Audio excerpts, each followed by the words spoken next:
Merry golan-globus. We got 25 days till the big day. Wait, it's more than 25. This comes out whenever it does. I don't want to do the math. Yeah. I put up Christmas lights. I'm getting in the spirit. Yeah, I put mine up here. Well, I didn't want to. My mom made me put up lights for her yesterday. Yeah.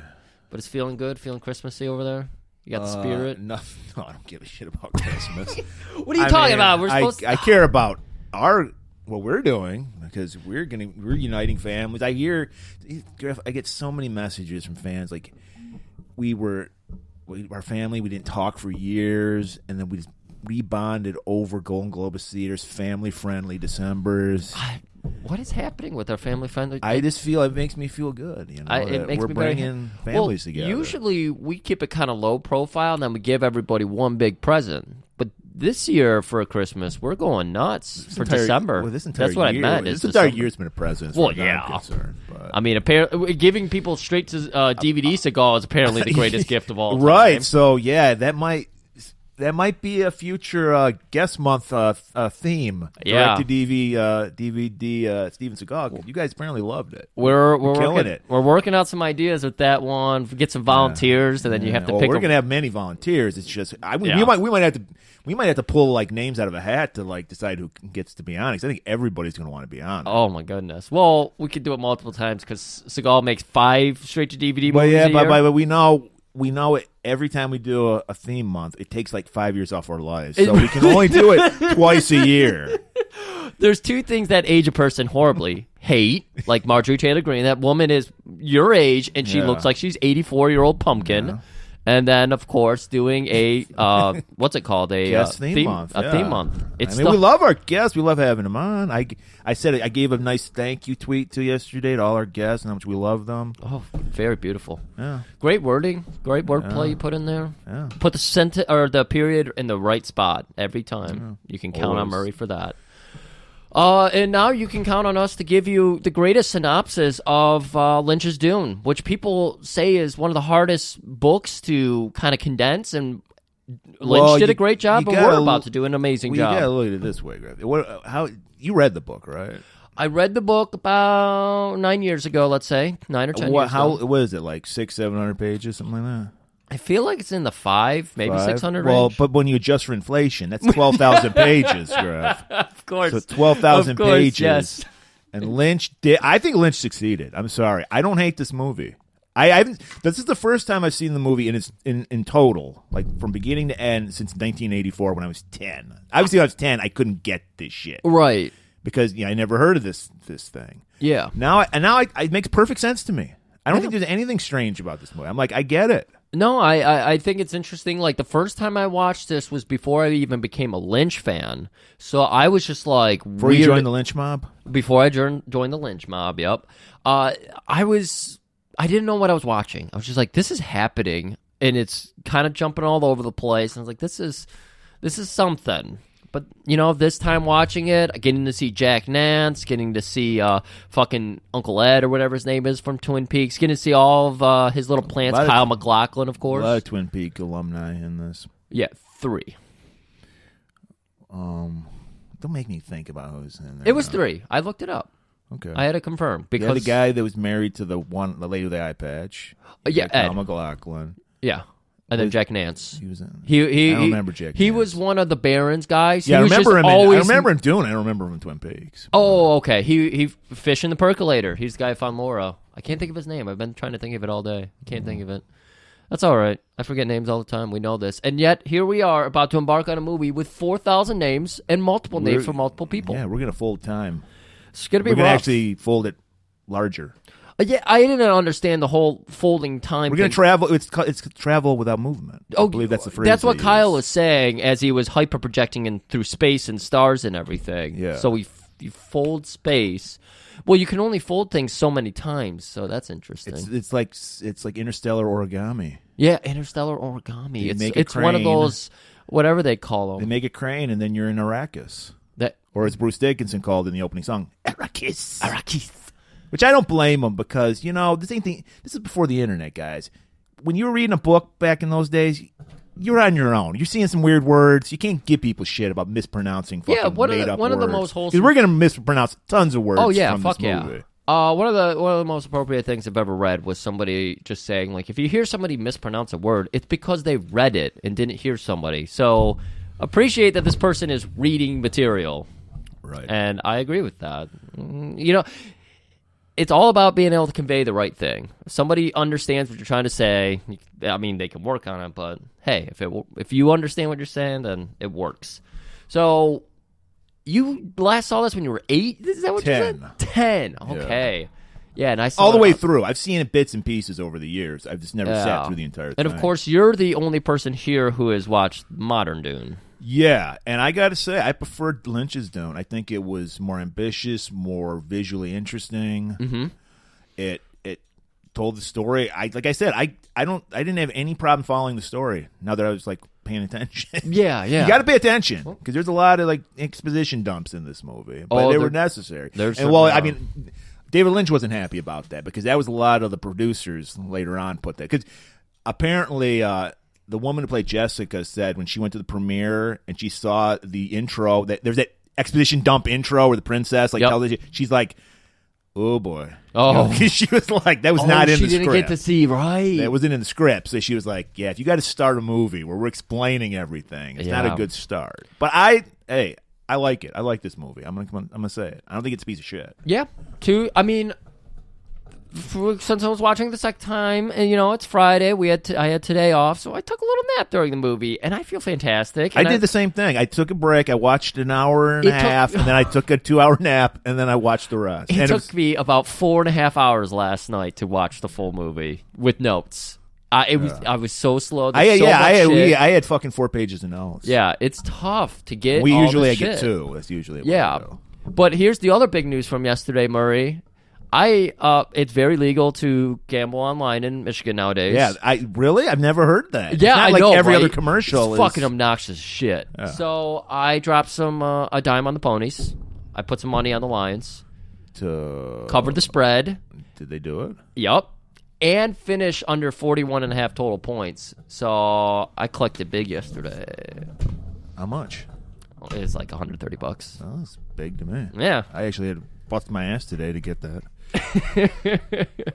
But hey, look, there's so many details to cover. Let's not try to force it all in the top half because I would say that the movie starts out really quick and then it kind of peters off, and I don't want that same thing to happen to us. I kind of lost interest when they actually were on, like, in Dune, when they were in the sand, like, when the palace gets attacked. I was kind of like, nah. All the good shit happens in the first, like, hour and a half. You get all these beautiful sets. It's all these ships and everything. All these interesting characters. Yup, everybody's interacting, and then they get to Arrakis, and it gets a little, a little more spaced out.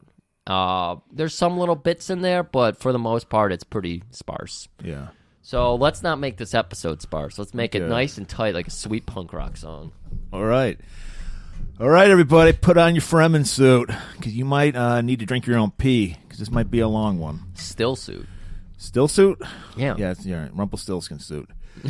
So we'll see. We're gonna full time, and we'll see. We'll travel through without movement to the other side of this trailer. See you then. Nailed it. Perfect execution. You're like Red Velvet trying to do her backflip and just going completely over. No, I'm like Malachi trying to spit the black man. Oh, there we go. A beginning is a very delicate time. Know then that it is the year 10,191. In this time, the most precious substance in the universe is the spice melange. The spice extends life. The spice exists on only one planet in the entire universe. The planet is Arrakis, also known as Dune. You are about to enter a world where the unexpected, many dangers exist on Arrakis. the unknown, an incredible secret has been kept on this planet, and the unbelievable meet. I see 2 great houses feuding, Where kingdoms are built on earth that moves, we have Wormside, the likes of which even God has never seen. and skies are filled with fire. The prophecy which will cleanse the universe and bring us out of darkness. Where a young warrior is called upon to free his people. A world that holds creation's greatest treasure. He who controls the spice controls the universe. And greatest terrors. A world where the mighty... This is genocide. The deliberate and systematic destruction of all life on Arrakis. The mad. I will kill him! I will love you forever. And the magical. Father, the sleeper has awakened! Will have their final battle. Long live the fighters!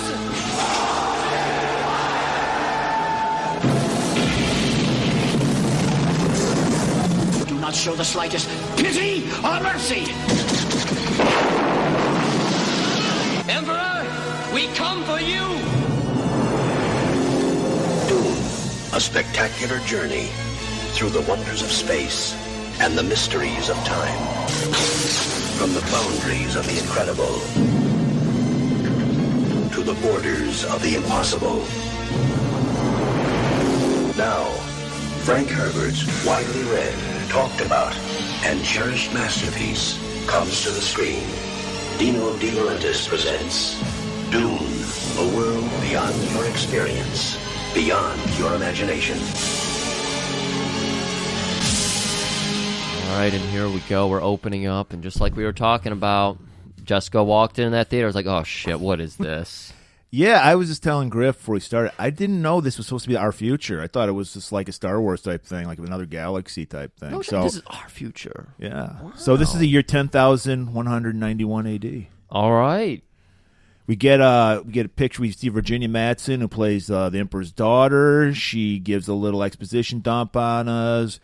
We learn that the Emperor is running the fucking universe. Yep. Padishah Emperor Shaddam IV. Nailed it. Who is played by Jose Ferrer, who's the dad of Miguel Ferrer, who is, I think his name Albert. His name Albert in Twin Peaks? Oh, Albert, yeah. That's his dad. Oh, cool. And we learn about spice. Spice Right. is like everything in this world. Right. It extends life. It folds space. You put it in your car. You put it in your lip. You do a gummy with it. You cut it up with a credit card and snort it. It's like the natural evolution of peck jelly. You can do anything with it. Right. But the main thing is it folds time and space. I read that, and I think this is true, that this was kind of a thing of talking about it's a metaphor for the Middle East. Yeah. Spice is obviously oil. Yeah. And how, it's a desert planet like the Middle East is. And it makes sense. Yeah. I haven't. I've heard a lot of people talking about Dune, because of modern Dune that came out, and I don't really care. It's just weird sci-fi movie and book, and I just like to look at it like that. I like to be very myopic about it. I just like it as a sci-fi journey. Right. So we learn on the planet. I'm just going to call it the planet Dune because that's the name of the movie. That or Arrakis. The Fremen live on there. They're waiting for their Messiah, the Muad'Dib, to. He's going to take over the universe. Yeah. And he's going to right all the wrongs. Right. And then they explain to us about these 3 planets that we need to be concerned about. There is Caladan of House Atreides, so that's where our main character, Kyle MacLachlan, Paul Atreides, is stationed at, Caladan.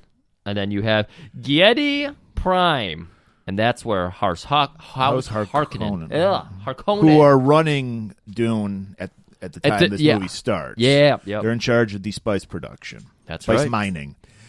And there's Catan, which is the Emperor's planet. Those are the 3 important planets of this movie. And we're immediately going to zoom in on Catan. And things aren't kind of going well. They're trying to cook up a nice scheme here. Well, yeah, the navigators, who are the creatures that can full time and space, which is the only way we can travel by interstellar means, they're pissed off. Right. And right off the bat, when this thing gets ushered in the room, because we're talking about the thing, right?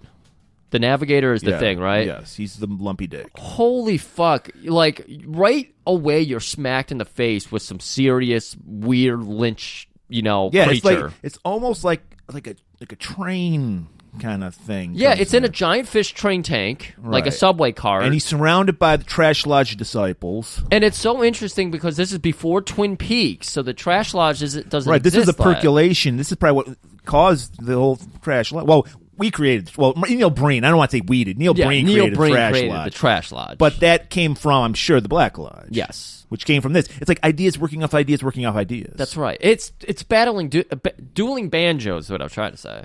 And so I guess these people, they kind of take care of the needs. Apparently, the Navigator was a human at one time, but he ingested so much spice, it transformed him into this creature that can change space and time. And this is what I was saying by you could see so much imagination in the front half of the movie, and then it's just gone by the time they get to you're Arrakis. exactly right. There's because it's a desert planet. There's nothing interesting about the desert. It's just dirt. You know? And so it's like the Emperor's ship, because they're floating through space here. Are they on the planet?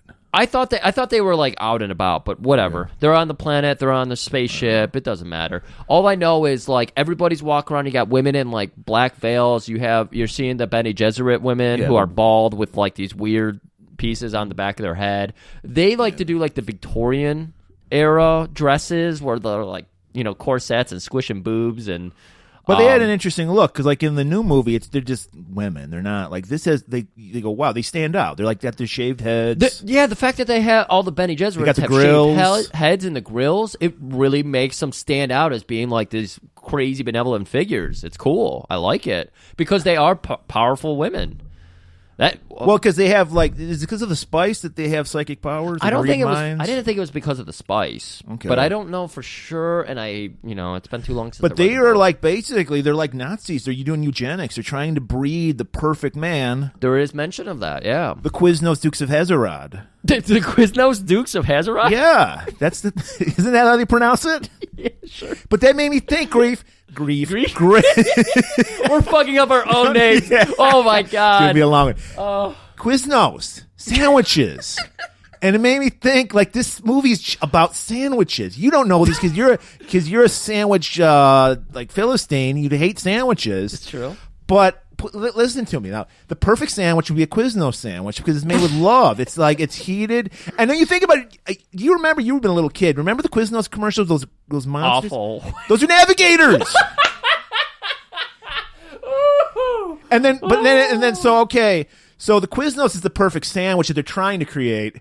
Harkonnen, straight Subway. Oh it's an assembly line. Oh, did you notice that their transportation looked like subway cars on their planet? You're right. They floated. And they just got the rotten cow that they just scrape some meat off of, That's put it right. in the sandwich. Guy ripped off the beast. He ripped off the side of the cow's face and was just gnawing it. There's no love in that sandwich. You're right about and this. they hire pedophiles like Subway does because Harkonnens are creeps. Harkonnens are total creeps. Oh my god, this is making sense. Spice, Griff, sriracha. That's really what it's all about. Sriracha, interesting. Spice. I mean, people love sriracha. I know. They can't shut the fuck up about it. I think it's kind of dying out now. A few years ago, it was insane a few years ago. I was going to say, 8 years ago, I agree with you. What is the new spice that everyone's flipping out about? I think everybody's maybe yelling about avocado still. Okay. I really don't know a spice that everyone's yelling about. Okay. Everyone still yells about hot sauce, but I haven't heard too much. So I'm just saying, I think it's about sandwiches.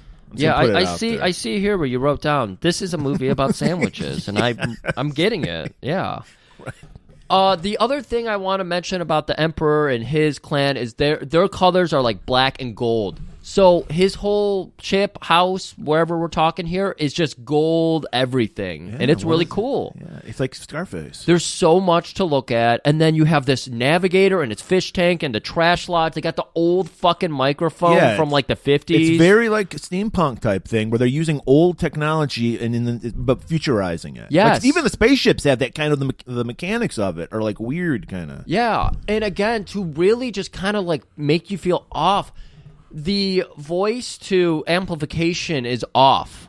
Well, I think it's supposed to be a translator is what it is. Yeah, that's what I think it is too. Yeah. But either way, it's just kind of off-putting to hear that. It's not like a one-to-one. It like takes it a second, and the guy's done talking. And it creep me out. And so they're And setting like the feelings. all the navigators, the handlers, I guess you say, they're all like Borg looking guys. They have like shit coming out of their head. Yeah. I mean, it's obviously very Lynch because he likes grotesque kind of imagery. I mean, the creature is gross. Yes. It looks like a big lumpy dick with a vagina mouth. With a little tiny vagina beak mouth. They constantly zoom in on that mouth because it always spews stuff out. because he's in a cloud of spice. That's Yeah. why, you know. So okay. That makes sense. So that's why he's in that tank. Oh, so he's pissed off because he wants more. He's like, the spice, they're having trouble with the spice because the Fremen are like fucking with the spice mining. Right. So he's like, get this shit in order because they run everything because they need these guys. Right. And before we continue on this, the Emperor, bulldogs. Yes. Everybody has their own breed of dog. Every right. family does. That's right. We didn't see the Harkonnens. They probably put them in their Subway Well, yeah, sandwiches. because they're dog abusers. The emperors were like, Yeah. you Well, can't you know have what? dogs You know why? anymore. You know why they're evil? Because they're into cats. So we'll get into that later. Oh, you know. All right, so the Emperor's got this whole thing laid out. He's explained to the navigator, we're going to get you the best spice available because you know what we're going to do? I got this whole plan cooked up, ready to go down the Quiznos assembly line. You know the assembly line, the one that makes it nice and toasty and bubbly? Right. Yeah, the cheese gets melty. That's when it's good. So we're going to take Arrakis from the Harkonnens, and we're going to give it to the Atreides. Because there's like beef between these two families. Yes, and the Atreides are going to be like, hey, thanks. And then they're going to think they're, in control of the world because he who controls the spice controls the world. Wrong. Right when they least expect it, we're going to bring the Harkonnens back around the back door, and then we're going to send some of our... They even had Trash Lodge troops of their own. And he's like, we're going to send some of our sardine cokies. Sardine cokies, yes. Yeah, the sardine cokies. And we're gonna take out the Atreides. We're gonna get Duke Leto. We're gonna fucking murder everybody. Right, but it's gonna look like we had nothing to do with it. Yeah, like the Emperor's like, well, he's like, I had nothing to do with it. Nobody, I didn't see anything. Yeah, he's doing the international symbol, hands tied behind my back. Right. I couldn't do anything. So about he's this. using these two families' animosity between each other to take out. Right, and I believe the Navigator speaks up. And Right. we're getting like cuts of his Bene Gesserit. I can't remember the names. One was Her name was Helen. Helen. It was gay as Helen something. So I just called her Helen. Helen. So Helen is just in the back, and she's got because he wanted her to spy on the Navigator. But the Navigator was like, "Get that Bene Gesserit whore out of here." That's the only time he raised his voice. And so she goes behind the door, and she's got her ear to the door. Got the glass up against the door. And you just see her jaws, teeth, and she's hearing it. And she hears the Navigator utter something, and it was, I need you to get the Atreides boy. And he's like, Duke Leto? Yeah, I'll kill. No. Paul Atreides. Right. Because I'm assuming because they consume so much spice, they also have visions too, like Paul does. So they see that he's going to be trouble and like fucking kill this kid. Yep. And the Emperor's like, all right, I don't give a shit. We can do that. He's like, I mean, if I'm going to murder everybody, I'll murder him too. That's no big deal. Whew. So we cut to the planet Caladan where Paul Atreides lives. It's the opposite of Arrakis. It's all water. All water, yeah. And they're getting ready to move in. They got the news that they're taking over Arrakis. This is where we learn about the bloodlines because Jessica was supposed to give birth to the perfect daughter. Right. Well, she was not perfect. She was not allowed to give birth to sons. They could give birth to as many daughters as she wanted, but she couldn't give birth to a son because she actually fell in love with Duke Leto. And he wanted a son so badly because apparently I guess they can use their power to change the gender of their kids. Yeah. Okay. So she gave him a son, and that pissed off the Helen, who apparently in the book, I'm just getting this from IMDb, guys. I didn't read the book. That the Helen is the mother of Jessica, and Baron Harkonnen is her father. Oh, really? Yeah. No shit. Okay. And there's this whole backstory because I guess even in the book, Baron Harkonnen is gay, but because like I said, they're trying to do eugenics. So what they were trying to do is unite the families. So the idea was, Leto has a daughter. Harkonnen has his nephews. Yes, marry the Mario. king, and then that'll squash the beef. It's like mafias when my families they intermarry. Yes, they get together, they have some vinnies, and then Right, you're and then shitting everything's together, good, and right. there's no way to bond faster than shitting together. Right. Especially when you have a still suit on, because it just it just It just recycles, and you're eating vinnies all over again. God fucking. Ugh. So like I said, they're trying to create this Quiznos, Dukes of Hazarak, And because he's going to be this ultimate being. The super being. And we already have navigators that are fucked up on spice that can fold time. Like, what can a super being do? Maybe not be fucked up. Maybe it's still got like a sweet, hot lady body and can fold time. Well, I don't know. I guess the prophecy is going to be a man because we learned that like the what's it called? The water of life. Yeah. No, any man who's tried to drink it has died. Yeah. Failed? No. Died. Which is the ultimate failure, I think. But the Quiznos Dukes of Hazzard can drink the water of life, and then he will become the ultimate being. Right. But I thought that was just the Fremen's prophecy, is that they would get like a leader, the Muad'Dib. I think it's kind of like everyone has like it's like different sects of Christianity. Like everyone has their own interpretation of what it is. So it's kind of perplexing in that way, where it's like it's a choose your own adventure, just like everyone picks apart whatever part of the Bible that it makes it excusable for them to be a piece of shit. Right. You know? So now we see Paul. He's boning up on Arrakis. He's a nerd. He wants to know everything about it. He's learning about worms. He learns there's no fucking rain. It's never rained on this planet ever. The Harkonnens are there. Oh, the Harkonnens. Their planet is just like right there, you know? So he's just like, oh, they're right around the block. They're going to come over and ask for cups of sugar all the time.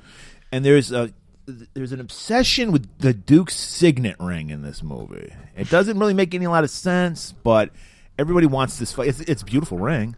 Nice bling. Great wax seal and everything. And so as he's learning, three characters come in. Thurfer? Is that how you pronounce it? Turfer? Tiffer? Who is a Mentat? Is that what they call them? Mentab? I don't know about that one. They're human computers. Oh, he was the guy with the eyebrows. Yes. That's another thing we got to talk about. Yes. The eyebrows. All of the Mentats had those eyebrows. I liked it. It kind of pulled them together. Again, you're easily able to pick out who's what. Because the Bene Gesserits are bald, and then you have these Mentabs who have the fucking crazy eyebrows. Right. So he's doing a very good job of physically representing these people. Well, they're also known because they also ingest spice to become human computers, basically. Oh. So they look like they've been ass. They got all this like spice stain on their lips. Yes, I do. Again, Lynch and being grotesque, you know, everybody, they got, all that fucking bumps. In the new movie, they just had this like little lip tattoo. I didn't even understand it. It was like a black bar on their lip. Oh, a soul patch. Yeah, I like this better because it shows you how much they're fiending for spice. Everybody is obsessed with spice in this fucking movie. like that better because they make it sound like this drug just destroys your body. Right. So the fact that, you know, he's going more grotesque with it as opposed to just like, oh yeah, I just got this little spittle of chew coming down my mouth. So we see him. We see our boy, Patty Stew. Oh boy. Gurney.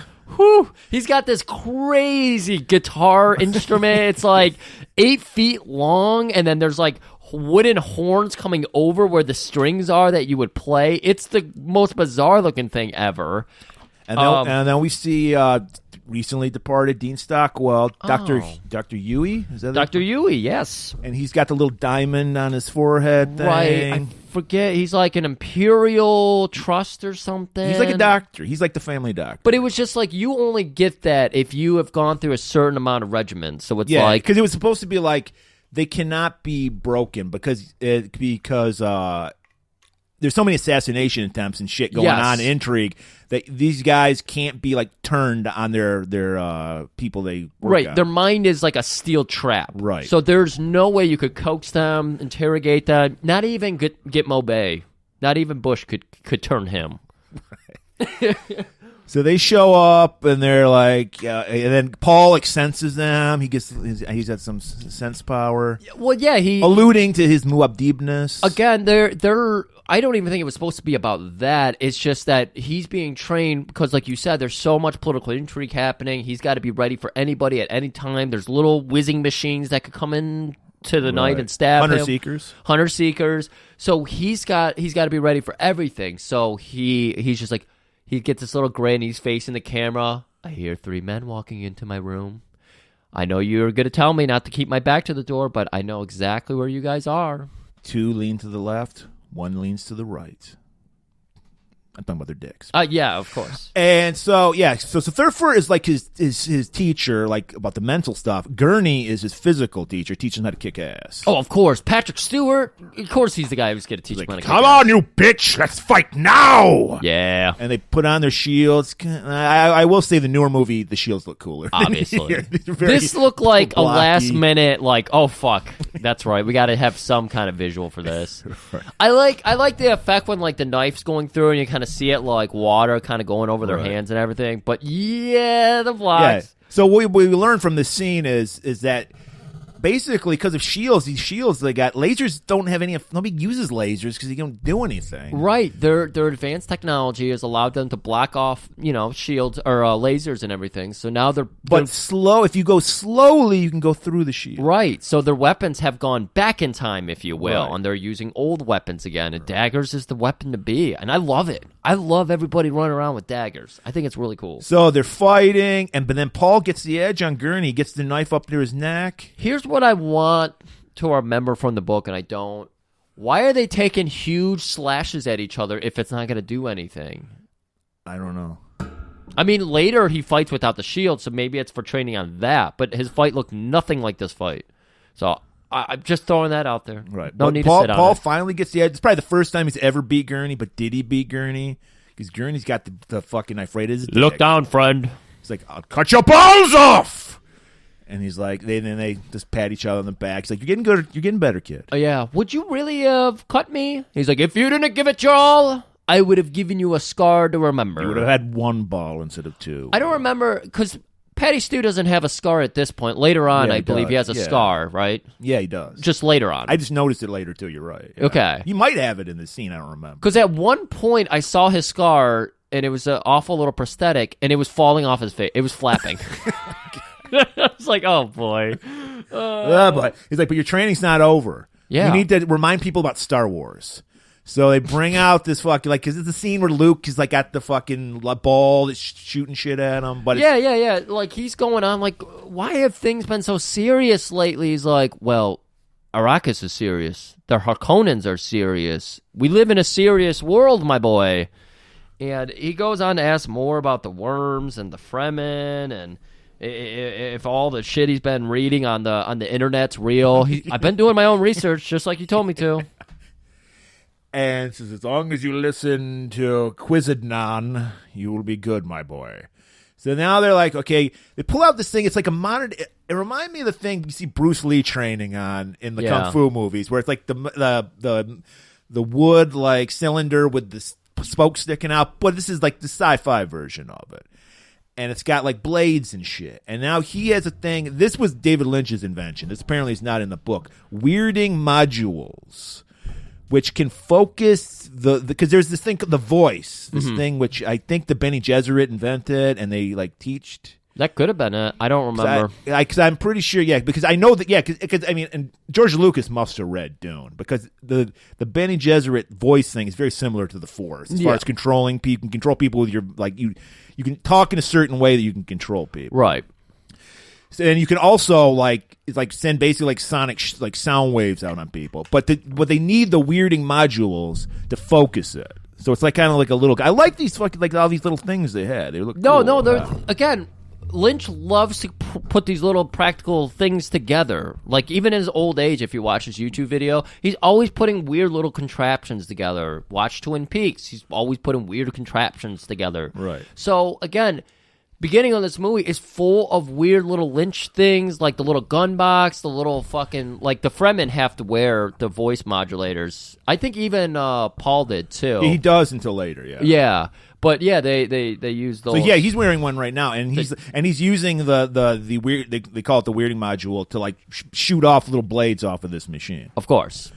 So it's like, wow, he's getting better. He's learning to use the voice. That's right, and he's dodging all the prods and everything, jumping out at him, and he's melting them, and everyone's like, "Oh man, this kid, we might really have something." The here. chip off the pretty old good. block. Yeah. And they continue to talk to him and, Gurney about just, like, what's going on with the Harkonnens and everything. And he's like, I'm pretty sure the Baron's up this... Not the Baron, excuse me. The Emperor is actually working behind Harkonnen. This is just too weird that they're just giving us Arrakis. Right. Like, nothing about this makes sense. And Gurney just gives him a big old slap on the back, and he's like, the first step to avoiding a trap is knowing its existence.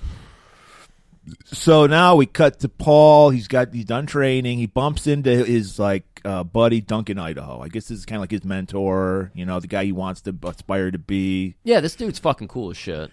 I remember him being one of my favorites in the book. Yeah, because they don't do him justice in this movie. They flesh him out a lot more because I think Jason Momoa plays him in the new movie. That doesn't make sense. And I don't know the character, so I don't know. Duncan Idaho, played by Jason Momoa. I don't know. Isn't he Samoan? I think he's Hawaiian. Yeah, he's like Polynesian. So. And then you have a character named Duncan Idaho. This is the fucking future. You can be anything. Remember, diversity worked, Griff. They succeeded. Everyone's diverse now. So he meets up. I mean, he's wasted in this movie. He's just there to just give us 2 lines and then he's gone. Yeah. But he's just he's letting him know, look, I'm heading out first to Arrakis to feel everything out, He's the badass. Of course he's got, sadly, he was born in the fighter class, Even though him and Paul are good buds, it's just his job, his lot in life, to go figure out if it's dangerous first, be the canary in the coal mine. Right. And he's like, yeah, I'll see you then. May the gods and the Force be with you. So George just stole that one straight up. Right. Okay. Not even hiding it. So now Paul meets up with Daddy. He does call him Daddy. He's Daddy. And Dad's like, kid, you're fucking awesome. Gurney's telling me you're kicking ass. Thoofer. He's like, you got all A's. Yeah. I just can't believe it. Here's what I need you to do, though. You've had a busy day. I need you to go take a real good nap. Rest that beautiful hair of yours. Look at my hair. Look at your hair. Fuck. Did we say this was Kyle MacLachlan's first movie? And I think he got it on the hair. The hair is amazing. I don't believe we did. And Kyle MacLachlan from day one, I got to say, killed it. I didn't realize his first movie. Oh. I assumed he did more. And you know what? A man who's not afraid to show off his glutes. Is he? He's naked in half of Lynch's movies. Not in this one, though. Not in this one, though. This is a PG movie. So, okay, takes a little cat nap. Yep. And then Helen shows up, the Benny Generet queen or whatever. I don't know what she is. And she's got a test for our boy Paul. Yeah. And so it's Jessica and Helen, or whoever it was. Yeah, Helen. Was it Helen? Yeah. So they're outside bickering because, like you said, they have history. Yeah. Well, apparently, in the book, that's her mom. But yeah. They don't tell you. They don't give you any allusions to that in the movie. So they're outside of his door. Actually, they're inside the door. They're watching him sleep. Yes. And he's giggling because he's he's awake. Yeah. He's reading comic books underneath his sheet with a flashlight. But they're whispering about the box and everything, and Jessica gets scolded again. We've already kind of learned a little bit about it, about the bloodlines She and fucked everything. up the whole thing, the whole point, because they reveal that they're not married. She's Duke Leo's concubine. Yes. And that's why, because I don't know. Yeah, because Duke can't marry her because she's a Bene Gesserit, and maybe that's part of the religion is priests can't marry or whatever. Probably. So they can't marry. But yeah, so Paul, he's giggling. I'm asleep. They don't know it. And then but she hears, he's like, Quiznos Dukes of Hazzard. And his ears perk up. And he's like, what is that? I've never heard of that. And then this is where she's like, get your fucking kid up. We're doing the box now. Well, yeah, she just goes, he's awake. He's listening to us. I can hear him giggling. He's covering his He's mouth. working out his Patrick Stewart laugh. Get up, motherfucker. Time for the box. Yep. And, okay, let's talk about their ship real quick. Because we talked about the Emperor's ship, housing, everything, the gold, the Victorian, the Bulldogs. House Atreides, though, they're like pirate ship. Everything is hand-carved wood. It's very cool looking. At this point where Paul is sleeping, he's wearing a pirate blouse. Yes. And it's even got the drawstring to cinch it up and all that. But then when they're in uniform, they're wearing modern marine parade outfit. Yeah. And so just the wood everywhere, and then of course pugs. Pugs, yeah, that's everywhere. That's their breed, pugs. It's pugs. Signet when rings. I think of water, I think of pugs. Signet rings gold tooth. You think you would have like a water dog, like not a pug. You'd have some kind of like that would make a sense. Labrador. Or yeah, because something. they're a whole planet in water, and they're like on a wood. Like everything looks like they're on a literal ship. So I really, again, like this aesthetic. But Paul doesn't have enough time to appreciate it. He's got to go in and sit down with the Bene Gesserit, Helen. Right. Jet test. The door snips right behind him, and it closes his butt a little bit, and he scoots forward, and then she calls to him with the voice, and he just goes, no. Oh, he's strong. I like that. But then she uses a little bit more command in her voice, and Paul comes over and gets down on his knees next to her. Right. And she's like, put your hand in this box. And he starts thinking, he's like, fear is the mind killer. He's like, don't show fear to this lady. Right. Well, he was trying to chicken out a little bit. He's like, I don't know if I should put my hand in there. Mom always told me not to put hand in things I can't see.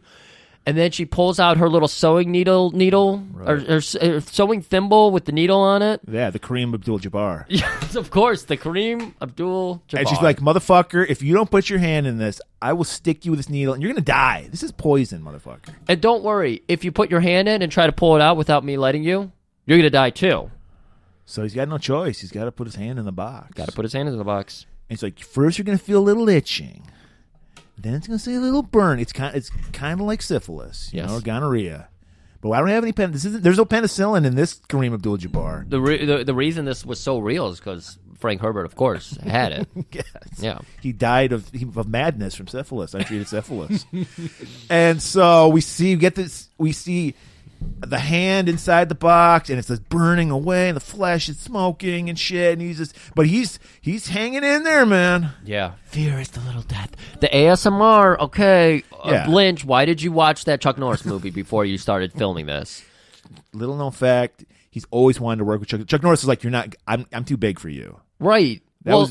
He probably brought him in and said, yeah, you're going to fight this weird penis vagina monster. And Chuck was like, I can't where do I even roundhouse that thing? Right. And he walked off the set, and we never got let people go, no, the original Paul Atreides was a 40-year-old Chuck Norris. He was going to play a 15-year-old boy. He could have done it. Jesus Christ. But yeah, it was creative differences. Creative differences. Let's say that. Yep. So his hands smoking and burned. It's smelling like a nice Quiznos, sandwich. It did look like he had some cheese melted on there. That's actually how in the future they cook the quiz. They heat the quiz. They put them in the box. Oh, they just put it in the box. But after a while, he just whips it out because he can't take it anymore. But she's amazed. She's like, no one's ever lasted that long. I thought she told him to pull out. Oh.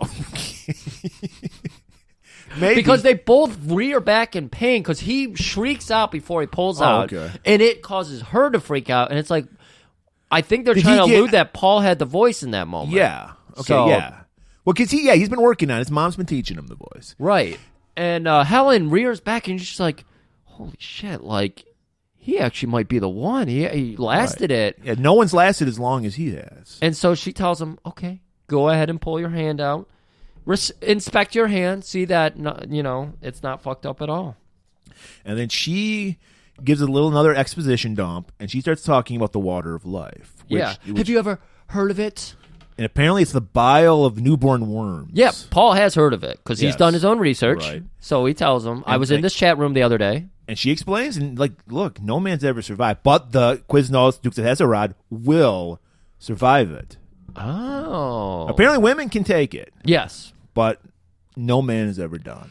I remember when eventually Jessica takes it in the book. I think it really fucked her up. Or it was like the Freemen weren't really that interested in her, and so she had to do it to try to get their favor or something. Okay. There was a lot. I think there was more tension with Jessica because I think they were like weirded out by the kid. Maybe it was after Aaliyah's born. The Fremen are like, this fucking child is insane.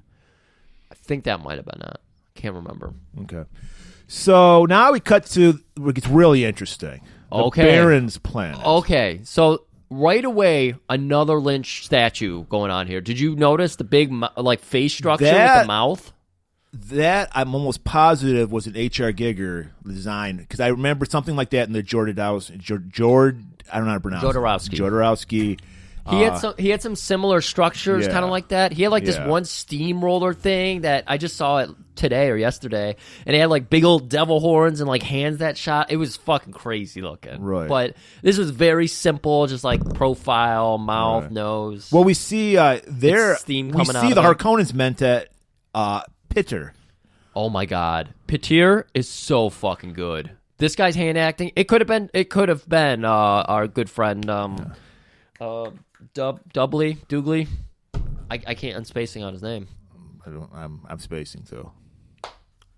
Oh, Billy Drago. Drago Would have killed it in this role, dude. I got to tell you, he was hand coaching Petir because he was so fucking good. Yeah, Piter. That's it. Piter. Yeah, and was he like? Did he have like a little bottle of spice? Was he jonesing for some spice? Because he was like he had something in his hand. He was waving in front of his face. I think it was spice. I don't remember. It was probably oregano. Because he was repeating this like mantra like over and over again. Like this spice is the life. Like life is spice. And played by Brad Dourif, who's the voice of Chucky. Oh, okay. Which I never got Chucky. Chucky's lame. I don't know why anyone would be scared of a fucking doll. It's like a midget attacking you. Kick him in the face, he's down. But he's in his subway. He's in his little subway type because we explained they're Subway. They're the corporate. They're the people who employ child molesters, Jared's. And he comes in because he's the messenger. He was sent to bring a message to Harkonnen. So before we left the Caledonia or whatever the fucking Caladan, Duke Leto had sealed up a letter in this nice gold cylinder and sent it over. And to rub it in, because he knows how much Baron Harkonnen loves that ring, he had to do a little signal in there to let him know. Yep. And so Piter is taking their subway trains that you were talking about from one end to the other, and we're seeing this big old industrial complex that they work in. I think this is like a 10,199 year version of the Sparks Factory. It 100% is. And so Lynch just laid it on so thick how evil these people are because we know nothing good happens in a spark factory. Well, also you can tell because they have red hair, and we know red-headed. They just cut to the chase like they're scum because they have red hair because everyone on this planet has red hair. Yeah, and it was also very Office Space because they were like cubicles. Like there was no like ceilings to any of this place. Right, very open cubicles. Yeah, very much make you feel uneasy. Like, right, never have any privacy. We're living the worst life. Like everybody here is living the worst life. Right. They like squish bugs and suck up the juice. And according to some amazing Korean directors, that's the grossest thing in the world. Fucking hate that Snowpiercer movie. It's so bad. It's not good. The TV show. I don't know. I watched it. It looked awful. So Piter arrives, and we finally get our first glimpse of the Baron. And he's looking gross as ever. I mean, like I said, this is... in the new movie, he's Kingpin from Marvel Comics. He's just a fat ball. He's boring. This guy kills it as Baron Harkonnen. He's fat, 100%. greasy, sweaty all the time. I want to see him get murdered. Right, he's covered in pustules. Yeah, you know. I want to see horrible things to happen to this man. Right, and he's got his Dr. Pimple Popper next to him, and oh my god, in a minute here when he's like, "Oh, Baron, your skin is so beautiful," and he's like rubbing his face on it while he's like extracting ooze from. Oh my god, so fucking creepy, so wonderful. Right, so weird. Right from the jump, we get how repulsive this whole family is, and we know they're the villains, obviously. But I know this is an AW. We know these guys are villains. But I know you were into one feature of the subway here. So he gets that letter, and he doesn't even open it. Piter just tells him, like the treaties are taking over, and Leto is saying, like, "Hit the bricks, bitch." Yeah, no, you can't hang out with us anymore. So he fucking throws it over into his bubbling vat of acid. I know. I got so bummed out that we covered up our acid pack. I want it back. Yeah, because now I know what to do with it. Whenever I get missives that people ignore, I just throw it in there. And I think didn't Rabin throw his juice box in there too? Yes, in a minute here he drinks it and then it's a glass juice box with a bug in it, squishes it, and then slurps it and just smiles. It's so good. Oh god. So he calls in his nephews because he's gay, so he doesn't have any children, except for Jessica apparently, but that's only in the books. And he's got his favorite nephews, the Beast Robin, Batman and Robin, and Fade, played by Sting. Sting, he's eye acting the fuck out of here. He's got the googly eyes. He's just looking crazy. This is so good. There's so much amazing visuals and just good acting without having to do a whole lot. Sting, right away killing it. His giant ass cod piece, his fucking weird beetle outfit he's wearing here. Just loved it. And the Barons was licking his lips, checking him out. He's an gay, incestuous pedophile. He's got every sexual fuck up. The chairs they sat in that looked like some kind of workout equipment. It was just like giant 1.5 inch like bars bent and everything, and like a weird back piece. It was so bizarre. But they are just chewing up this scenery like they belong in this place, and I fucking loved it. And the Baron, since he's so fat, he's got this floating apparatus to make him fly because he's too good to walk. Yeah, I believe what he has done is, does he tell Raven he needs to go in? Like, he gives Raven some kind of direction. I don't remember what it was, but he's scheming up his plan, and I don't remember 100% what it was. Yeah, well, I think they're kind of keeping us in the dark at this moment. We know something's up. I know Piter had talked about their plan. Right. And then Baron shuts him the fuck up. Yeah, because Fade's like, really? What plan? He's like, oh, that's for later. Well, no, he fucking, Piter's like, yeah, my plan, and Baron, no! My plan! It's my plan! And Piter, he's just... I think I actually think he says our plan. Like, he has to get it still. Yeah, he's still under his breath. He went, our plan. But then Baron added something to it, and I don't fucking remember what it was. Well, I know Fade perks up, and he's like, oh, my dear boy, beautiful boy. That's for me to know and you to find out later. Yeah, because he added a second step to it that he wasn't going to share with anybody, and now he's just so inflated on himself. So while that's happening, some guards bring in a nice little twink who's got, apparently, like... And this is another thing that you just get how evil these guys are. Everyone is like a slave, basically, on this planet who's not part of the family of Harkonnen. And they have heart plugs. So fucking where weird. This would make sense. People would be scared shitless because you just pull the plug out and you're dead. That's it. So this little twink comes in. He's got the fucking reverse mohawk going on. Yeah, all the like peasants in this place, the people who work in the cubicles, they have just the middle part of their head, and there's actually like something like a barcode or something written out on top of it. Oh, I didn't see that. Yeah, I noticed that eventually. And he's there to bring flowers for the lovely Baron. He's got these gold basin like orchid purple like. I thought it was just plastic flowers. They look like plastic. Yeah, they're just like handmade out of It's just how tacky the Harkonnens are too. He likes plastic. And he already had like 12 of them up, and this kid's bringing in like 3 more, and he's in this it looks like Mormon underwear because it's like the long stuff, but for some reason it's tight in the tuchus. Exactly, that's the way the Baron likes it. Yeah. And so he's floating around and he's enjoying himself. And he's letting like fucking greasy peck jelly, like bargain basement peck jelly drip on his body. Yeah, there's like a loose pipe or something. It's dripping, and it's like a sewage pipe. It's just like shit water. This is how filthy these people are. He's bathing in shit water. You know what it was? It was probably like it was from Vinny's. It was what do they call that fucking vinegar? It's the dark shit. Balsamic? It's balsamic because it's Subway. So he's under there. See, it all falls into place. It all comes together. Yeah. And he can no other podcast would put these together. I dare you to find one Dune review that talks about sandwiches. And so he hears the orchids and the flowers being placed, and he's like, "Oh, there's a beautiful boy in the room." And then he flies down. His pimples are oozing. He's got the balsamic just gushing down his body. He looks like a softball the way he's like stitched together in that suit. If you guys look it up, the wrestler from the 90s called Bastion Booger, because he has Bastion Booger's like outfit on. It's just made to accentuate his flabby tits and shit. And of course, if you're gonna look them up, look up the New Breed as well, because some of their hairstyles were inspired by this. They were from the future. They were from the future.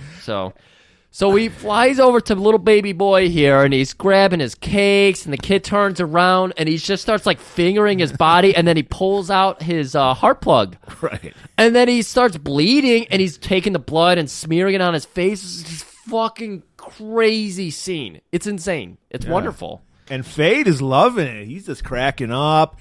Robin's getting another fucking juice box out. And then the Baron goes... This is what I will do to the Duke and his family.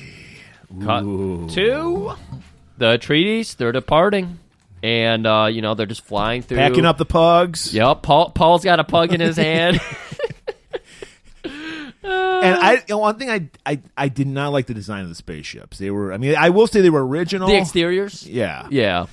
And so basically, this is probably the most Lynchian scene in the fucking movie because it made very little sense to me. But I think he's trying to explain to us. They explain that it's traveling without movement is what holding time folding, is. Folding. So basically, it's teleporting, I guess. So there's a giant ship that the navigators operate, and there are all these mini ships that they're flying up from Caladan, and they go inside of it. Yeah. And then we see the navigator fold space, which apparently is him just vomiting like... it's like a space slug, like we saw earlier, the weird slug in the giant tank. And it just like... bleh, bleh, and they're just like zapping planets into existence or something. His vagina mouth is squirting, basically. Yeah, that works. But it worked. It does work. Because then all of a sudden it's like... They're in fucking Arrakis. And they're like, all right, time to go down to Arrakis. Yeah, and I don't remember who said this, but somebody said, finally the one will come to claim the jihad on darkness. I was like, what the somebody's inner monologue. There's so yeah, many it was. inner Yeah, monologues. exactly. It's hard to pick up all the inner monologues. It was probably one of the Bene Gesserits.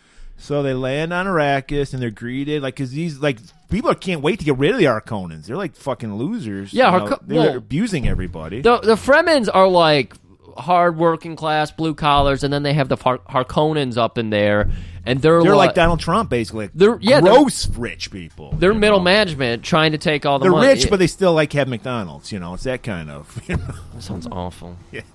Well, you said Subway. That's a good point. We can't pay you guys more than $10 an hour. It's the weirdest thing. We're strapped. So they get down there. Duncan's there to greet them, and he's like, Duke, you're not going to believe this shit.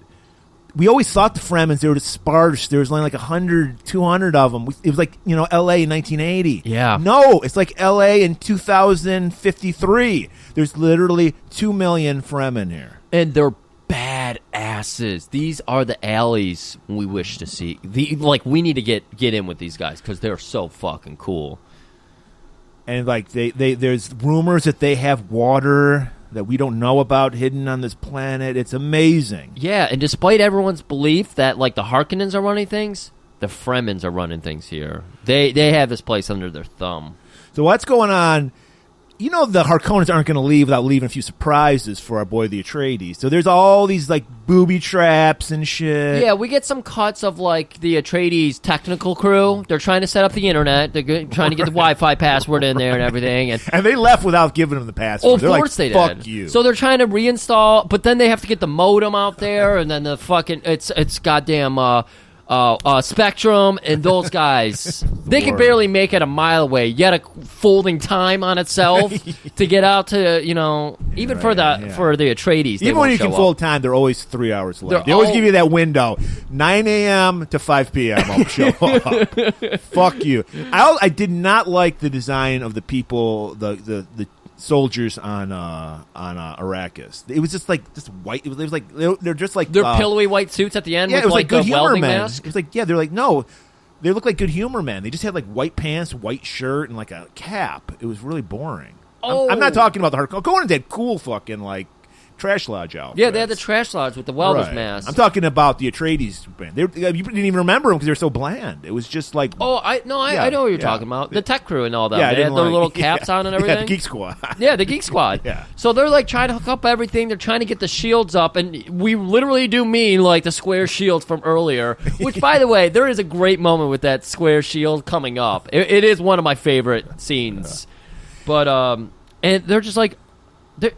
half our shields have been sabotaged. Like, what the fuck's going on here? Right. Those Harkonnens, they poured the vinaigrette all over. Yeah, that's what they did. Balsamic all over the control panel, and then they left. It smells like balsamic. So now we meet Dr. Keynes, who apparently works for the Emperor. He's like he's a middleman. He has no sides in this dogfight. He's just like, I'm here to let you know, fill you in on how to get acclimated to Arrakis, how to put on your still suit and everything. Yeah, somehow he works beyond like any of the families. He's an imperial ecologist. Right. I think he just works like for the Empire. Basically. Yeah, it doesn't even seem like he works he's with a middle the management Empire. guy. Doesn't even seem like he's middle managed. It seems like he's kind of doing this out of mad respect for the Fremen. Because he's taken this place. Yeah, he went clearly. native. Yeah, he's got the blue eyes, which they say if you take so much, if you're just around spice for so much, because it's all in the air on Arrakis, it makes your white of your eyes turn blue. Yep. How do you feel about the blue effect they did there? Well, it's kind of cheesy. Yeah. Well, 84. How did they do? Did they try to do that in? Yeah, they did it. Yeah, it was in the. It probably looked. Yeah, it looks better. Yeah, better. Special effects looked better. Yes, I will say that. I'll give the new one that. 37 years later. So he's like letting everybody know, look, we're getting rid. They're like rats. They're cockroaches. We're getting rid of as many Harkonnens as we can, but they're in their little hidey holes, little spider holes. But we're working it out. We're flushing them out. Yeah. And then we see because Duke Leto, because Duke's hands-on, dude. He's like, I want to check out everything. I'm not up in my ivory tower. Yeah. So him and Paul, they got their still suits on, and then Dr. Keynes explains what a still suit is, gives like the audience a little exposition. He points out the thigh pads. He's like, this is where your urine and feces is going to be filtered through your thigh pads. And they keep bringing up the thigh pads. It's like, what's so if you hear a squish, it's your shit. You hear the squish? And he's like, your body movement and breathing make the suit work. Yeah. So it's the most perfect fucking machine, you know.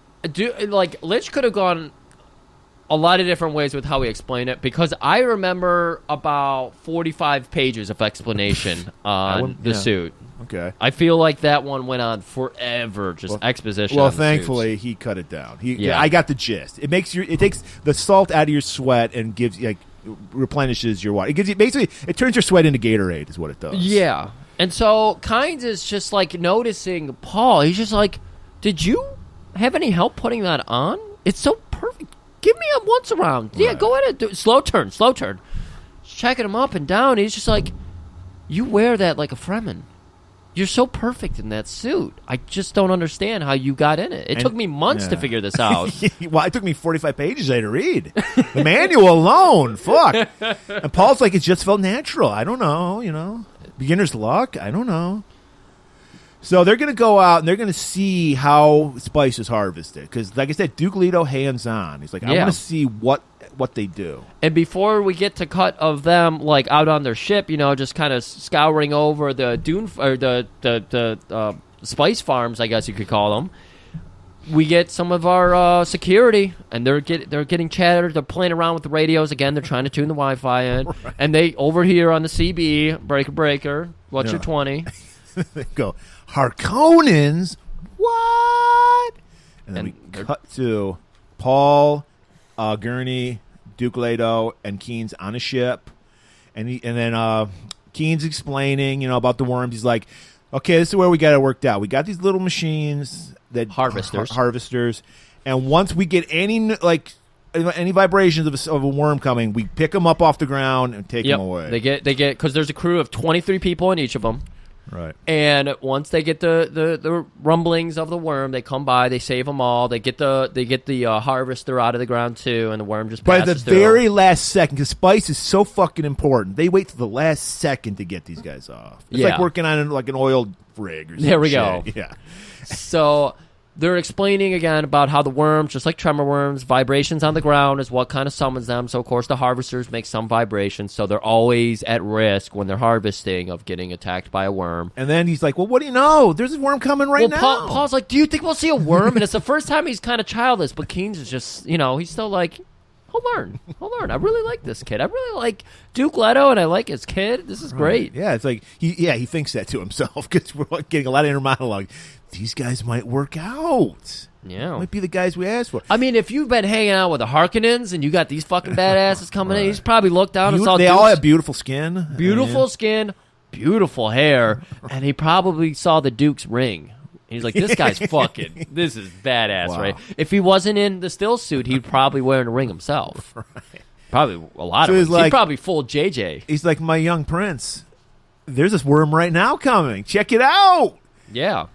And then they see, like, lightning striking down. Yeah, every time a worm appears, lightning. They called it a worm sign. Okay, but it never rains. That's weird. We get lightning, we never get rain. But a worm comes. And we get a familiar face shows up in here.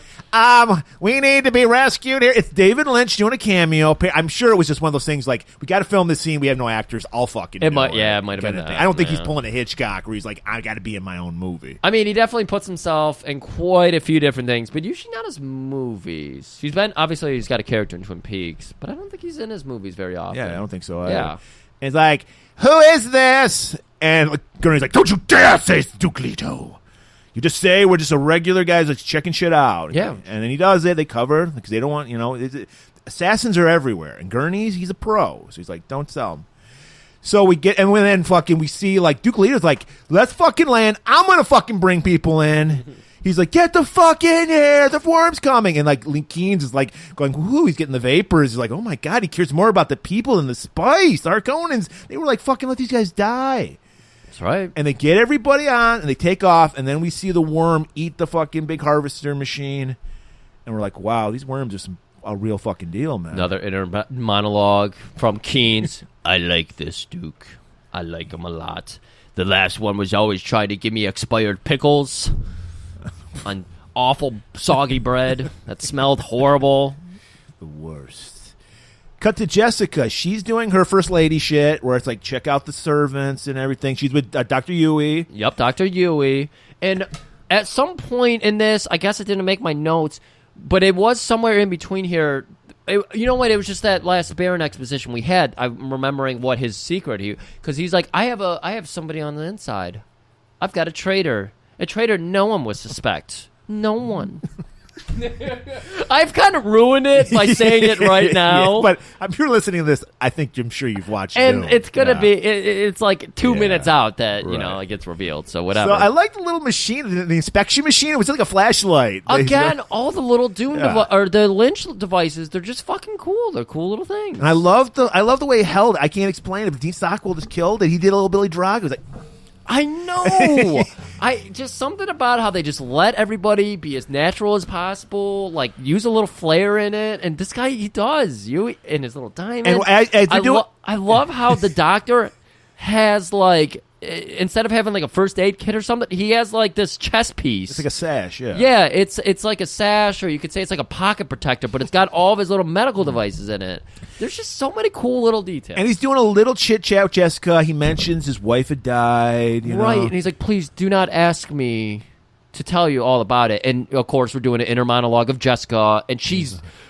For whatever reason, when she has to use her Bene Gesserit powers to like try to understand something, she zooms in on a person's lips, and so that's a Lynch thing because he loves the vagina lips of the navigator. He loves lips. He does love lips. That's a good point. It hit one man's lips, another man's feet.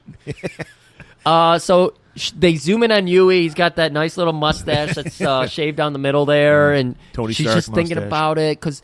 He was trying to. Yui started in about how because Jessica's like, you really despise the Baron because he's like one of these servants might be in disguise from Harkonnen. Right. So let me rub this yellow light on all their faces, and she's like, it's really weird. I never knew he hated the Baron so much, and he's hiding something from me. But then she notices the diamond, and we get another exposition about the Imperial conditioning. Yeah. She's like, there's no way he would be a traitor. He's like our very best friend in the whole wide world. He's been our doctor. He delivered the babies. And he zeroes in. There's a little tiny little old lady, and she's trying to like avoid the fucking light. She's like hiding behind people and shit. And we're like, that looks kind of fishy. Maybe she's a Harkonnen. Right. I think the old lady. We just get a zoom in on her. Yeah, I forget her name. It's like Motto. It was like Shot Up or something like that. Yeah, Shadow Moses. Shadow Frappuccino. I think. She has her own inner monologue. Everyone has to have one. Yeah. I must warn her. She and her son are in great danger. I try to always put it in parentheses when they're doing an inner monologue, but it only made it sometimes. I just like that for the Lynch scene. I put in there, DL makes an appearance, and then at the end of the line, you wrote in there, David Lynch makes an appearance. Oh, I didn't even notice that. Yeah. Okay. So, Paul's back in his room. He's tripping ball. He's a kid. He's experimenting. Again, another cool little Lynch device, because he's got like this square brick, and he like pulls a rod out of it, and then he's got this lineup of combos on his desk and like paper doilies, like those cookie tins you get, the butter cookie tins. Right, yeah. So he's got all this, and I'm just like, what are those? Chico sticks, combos? What are those? He's scanning them with his little device, and then he places it back in. I was like, Lynch probably made that little thing. And he takes one of those combos and he crunches it. That's how I knew it was a combo. He crunched into it. But it was laced with spice. Yes. The center was spice. Yes, of course. And he's just tripping. And pepperoni. He's a young boy. He's experimenting. I don't want to judge him. So he's just tripping balls in his room. Like we said. He puts on Pink Floyd's Dark Side of the Moon and just chills out. Of course. He's staring at a fucking blacklight poster of a worm and just... All I'm thinking of is we didn't point out he's constantly having visions of this Fremen woman too, which they went way overboard in the new movie about that. This is really? It's like occasionally in the new movie, he's constantly having visions. Chia, I think her name was Johnny. Chachi? No, Johnny. And he's out, and it never really pays off. What's the deal with the second moon? He's constantly talking about the second moon. I don't remember. But yeah, they like. And he's seeing like fades just cackling. He's just seeing all this weird shit that's going to happen in the future. A drip of water dropping, a hand that looks like the one System of a Down album because it's like yellow. It's a gangrenous hand or whatever. Jaundice. But it also reminds me, since we're using the visual of Pink Floyd, the Venture Brothers episode when Dr. Venture teaches Dean about prog rock. Yeah. And he sits him down in the chair, and Dean's like, I want to try this. You're not ready for that. Like, this is what it reminded me of. So he takes the the spice in the form of a combo, and he's chomping it, and he's just like, oh, the spice. But we got to remember, he was going to be hit with this shit regardless, because he's on the planet, and as we talked about, it's in the air. Right. You're in a dingy little concert hall where weed's legal now, so everybody's just blowing smoke. You're gonna get secondhand high. So he's like, I might as well just dive in head first. And it's so strong, he can't even move. He's just like standing there. And fortunately for him, it heightens your hearing or something. I think it's supposed to heighten your senses, yeah. Because we just hear a little a hunter seeker. Yeah, it's just like a giant syringe. And he's this is like straight out of original Star Trek. Right, exactly, you're right. And he has another inner monologue, hunter seeker. If I don't move, it can't zero in on me. It's got very weak. It's got Mr. Magoo vision. Apparently, it can't. Yeah. This could have been right in the octagon and fit in perfectly. Why can't my victory be your victory? There should have been a moment with Duncan where he said that. And he's just like, don't. I think it's mainly he's just tripping out. So he's like, don't move, Paul, don't move, because he's gonna freak out. Yeah, it has nothing to do with the hunter seeker. In fact, it probably doesn't even. In his mind, he thinks it's probably just something he's imagining. And he's just like, if I just grab it at the right moment. And as soon as the thing turns toward him, then the shut up Frappuccino is like, hello, you can't knock. He doesn't have. He's like.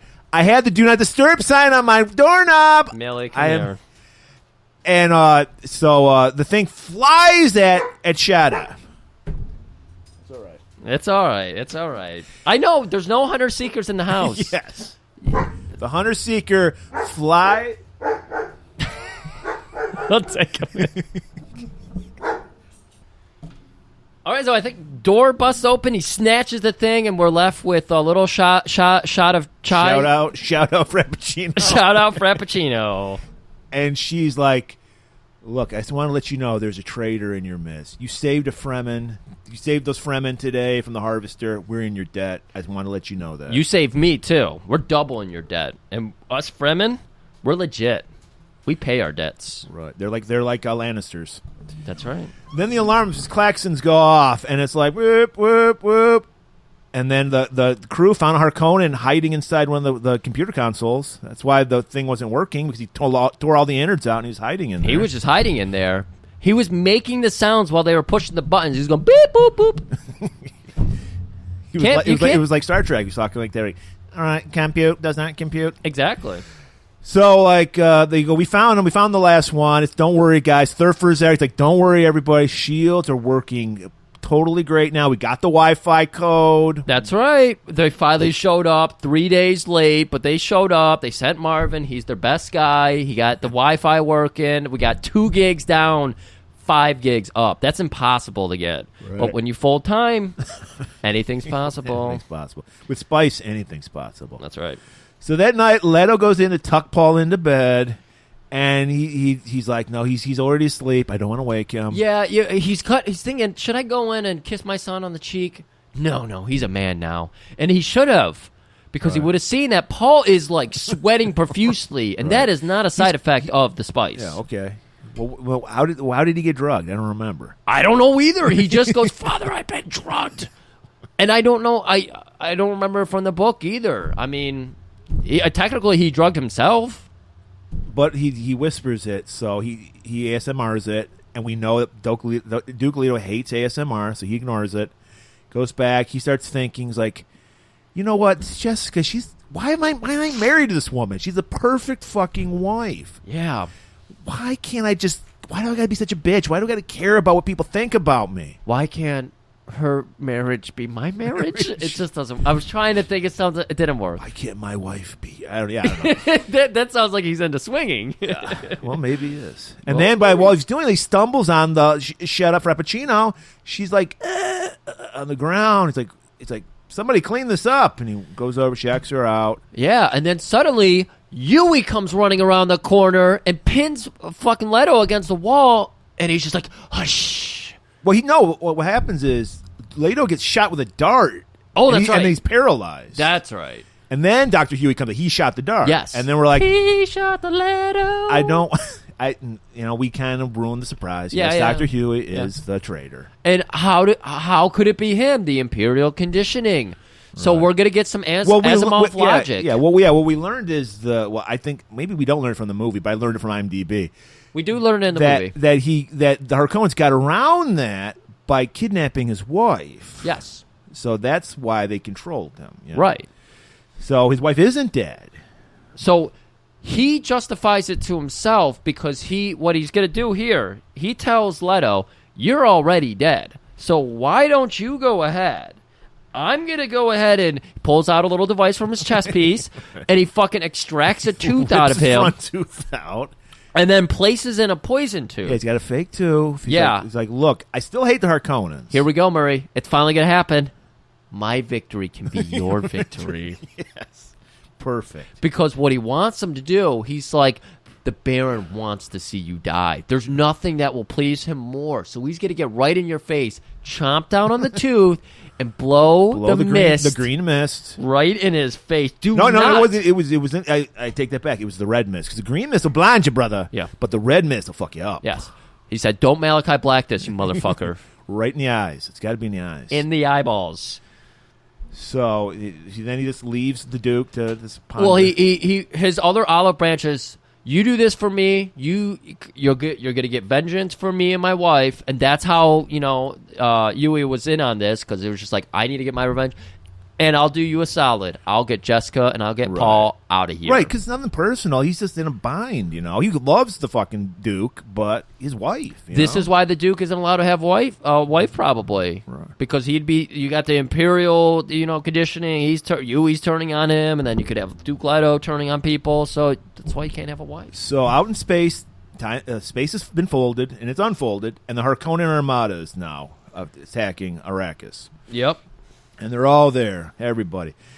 And fucking the shields, we were told the shields were up. They're not. They're not. Shields are down. And then I think Thurfer, he's like, well, get the weirding modules, and they're all like blown up. So they've been sabotaged. They're not going to be able to use the voice. Yes, because I remember that was one of the things that I don't remember if it's the Emperor or the Baron knew about their weirding device, and so he's like, I don't like them playing around with weird science.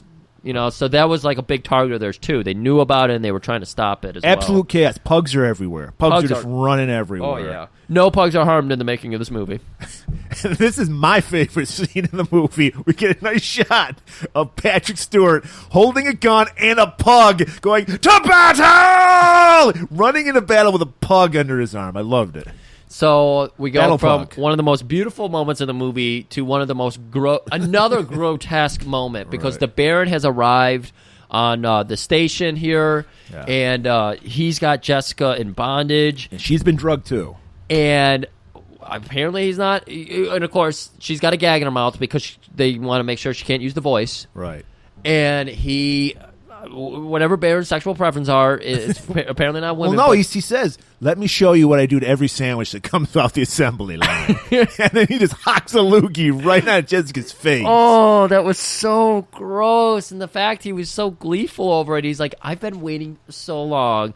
I'm going to treat your face like a sandwich. And he just fucking lugs all over her. And then Piter even comes over and is like rubbing his hands in it and squishing it all over her face in a minute. Yeah, because we can see that he's always wanted to fuck Jessica. I don't know what their relationship is, but he's creeping on her. And Fade's there. He's just kicking Leto's body. Yeah. Fade is. I don't know if they're in the same room or whatever, but yeah, he's fucking up with Leto, and he's just like, "I wish you were Paul." In that weird, evil, cackly Sting voice that he had. So Piter goes up because he's got to rub it in. He's like, "I bet you didn't know this, but your buddy Yui, he's the traitor, and I'm gonna fuck you now. But wait, maybe not. Maybe it'll be better if we just because this is how they get around it, and I think they do it in the new movie too, so they won't get in trouble with the Emperor. They're like, if we just because I think the Emperor like allowed him to kill Leto, but he was like, don't fuck with them. So like, if we just put him out in the desert, it ain't our fault. The desert killed him. We didn't kill them. Yes, exactly. So we're gonna do that. They were trying to just kind of force the death on them. Why can't my death be your death? Right. And this is where we get the totally. Duncan was this wasted character But I love this moment. He's got his shield up. Well, yeah, he kills one dude, sees 5 other people coming down the hallway, and he's like, "Motherfuckers, I'm not fucking around here." Turns on his shield, and I'm waiting for like lasers to be bouncing off, and he just hauls his ass, throws himself, look like an AEW match. Everyone's like putting their arms up to catch him and everything. He fucking plows over 15 dudes, but then there's one guy in the back with a little dart gun, and then it hits the shield. I thought he had like a wine corkscrew. And he just wine corkscrew. It's a Bugs Bunny cartoon. Either way, it goes right through the skull of our boy Duncan. And we just sit on him like with that awful blurred shield effect and blood pouring out of his forehead. Rough end for Duncan. So Jessica and Paul were thrown on a ship. Like I said, the plan is just let him die out in the desert. The desert killed him. We didn't kill them. Yep. So we're left with just 2 giggly pilots. This is where I noticed like the weird shit they had written on their head and everything. Okay. And Jess notices that there's a couple still suits in this. Well, Yui's little Still diamond symbol, is like all over the place. She's like, Yui, he did this for us. He didn't really betray us, yet he kind of did. Yeah, he kind of did. And so Paul, the Harkonnens are sex creeps. We know that. The co-pilot is a sex creep, and he's been getting his tush pinched by the Baron for so long. He's like, I'm gonna squeeze tush for myself here. Right. He's like, hey, why can't we fuck some of these people? So he goes back to Jessica, and then Paul obviously doesn't want to see his mom get raped in front of him, so he tries to use the voice. Yep. But it's a little weak. And of course, you get a nice inner monologue of Jessica. The voice. He tried to use the voice. It was so close. Oh, God. I'm sorry, everybody. And then just as he grabs the mom's cakes, that was enough for Paul to give him the impetus to just use the voice. And he's like, don't touch her! And the guy's like, I won't touch her. And then he's like, take off her gag. And he takes the gag off. And then Jessica takes over. Yeah, and she just says, it would be she turns into like a southern mistress. Oh, it'd be a real shame if you boys fought over a girl like me. And the guy just walks over, stabs his buddy. And then they're like, he also says, she says, like, cut my bonds. So they're both free now. Yep. And then Paul kicks the guy in the face. Right.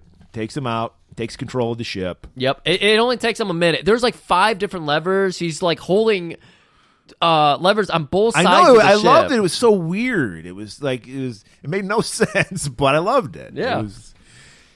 It was like some kind of Rube Goldberg type thing. There's like cranking shit. He's like blowing into a horn. It's just crazy shit.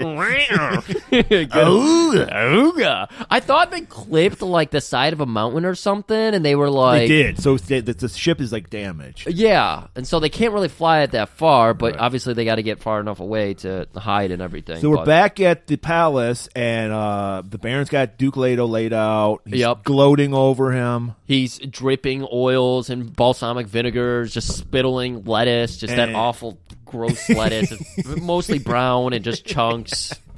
Some glass in there. And he's just like, I know you got that ring. I want that ring. Yeah, he's fingering up his body and everything and working up his neck, down his left arm, Gave or him a right cavity arm. search. Like, you didn't put up your ass. Where is it? Yep, and he finally comes down to that hand, and he's just like holding it up, and he's like, where is it? And then he's like, I'll tell you. Come closer. And he gets a little closer. He like Leto at this time, he's still trying to kind of come together. Yeah, because his vision is going in and out, is blurred, because he's fucking dying. Yeah. And fucking, he's like, oh, tell me where that ring is. Puts his ear up right next to Leto's mouth. And then crunch. Spits, but like Malachi Black, he misses. Yep.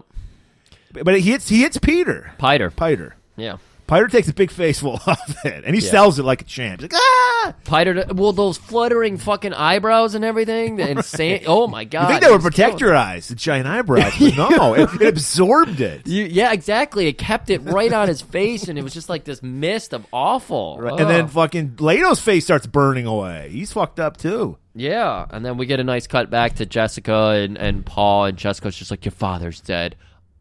I know. And just as they do that, they crash land. They're like, we're losing altitude. So Paul, he crashes, and they put on their suits, and they're like, I guess we got to check out Planet Dune. All right. We're headed into the second half, and this is where it's just... Yeah, this is where I took the break. Yeah. This is where Piter's out. Ooh, I think I hear a little Velcro on that one.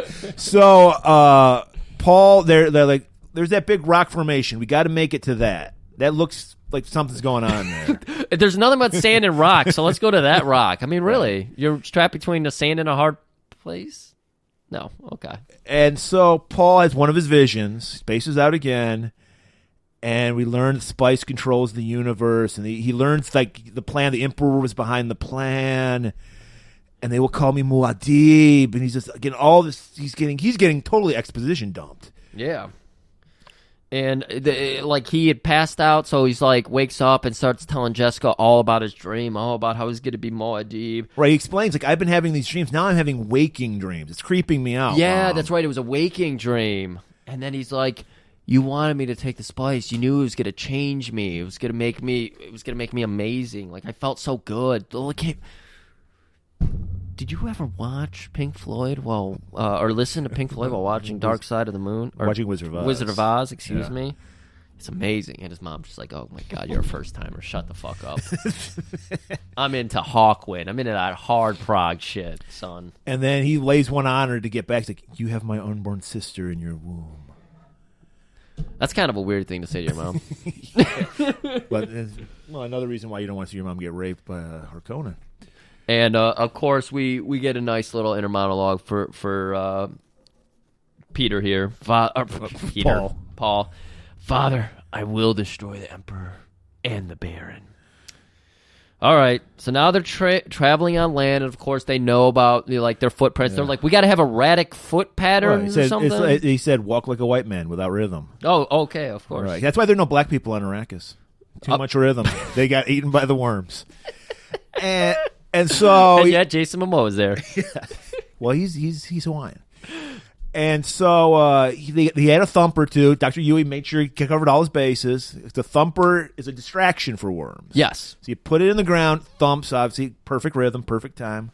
My God, you just got to watch some Steven Seagal movies to get the fucking perfect and rhythm. Worms, they love EMD. Like they love the fucking bass. That makes sense. Right. That makes perfect sense. So they start.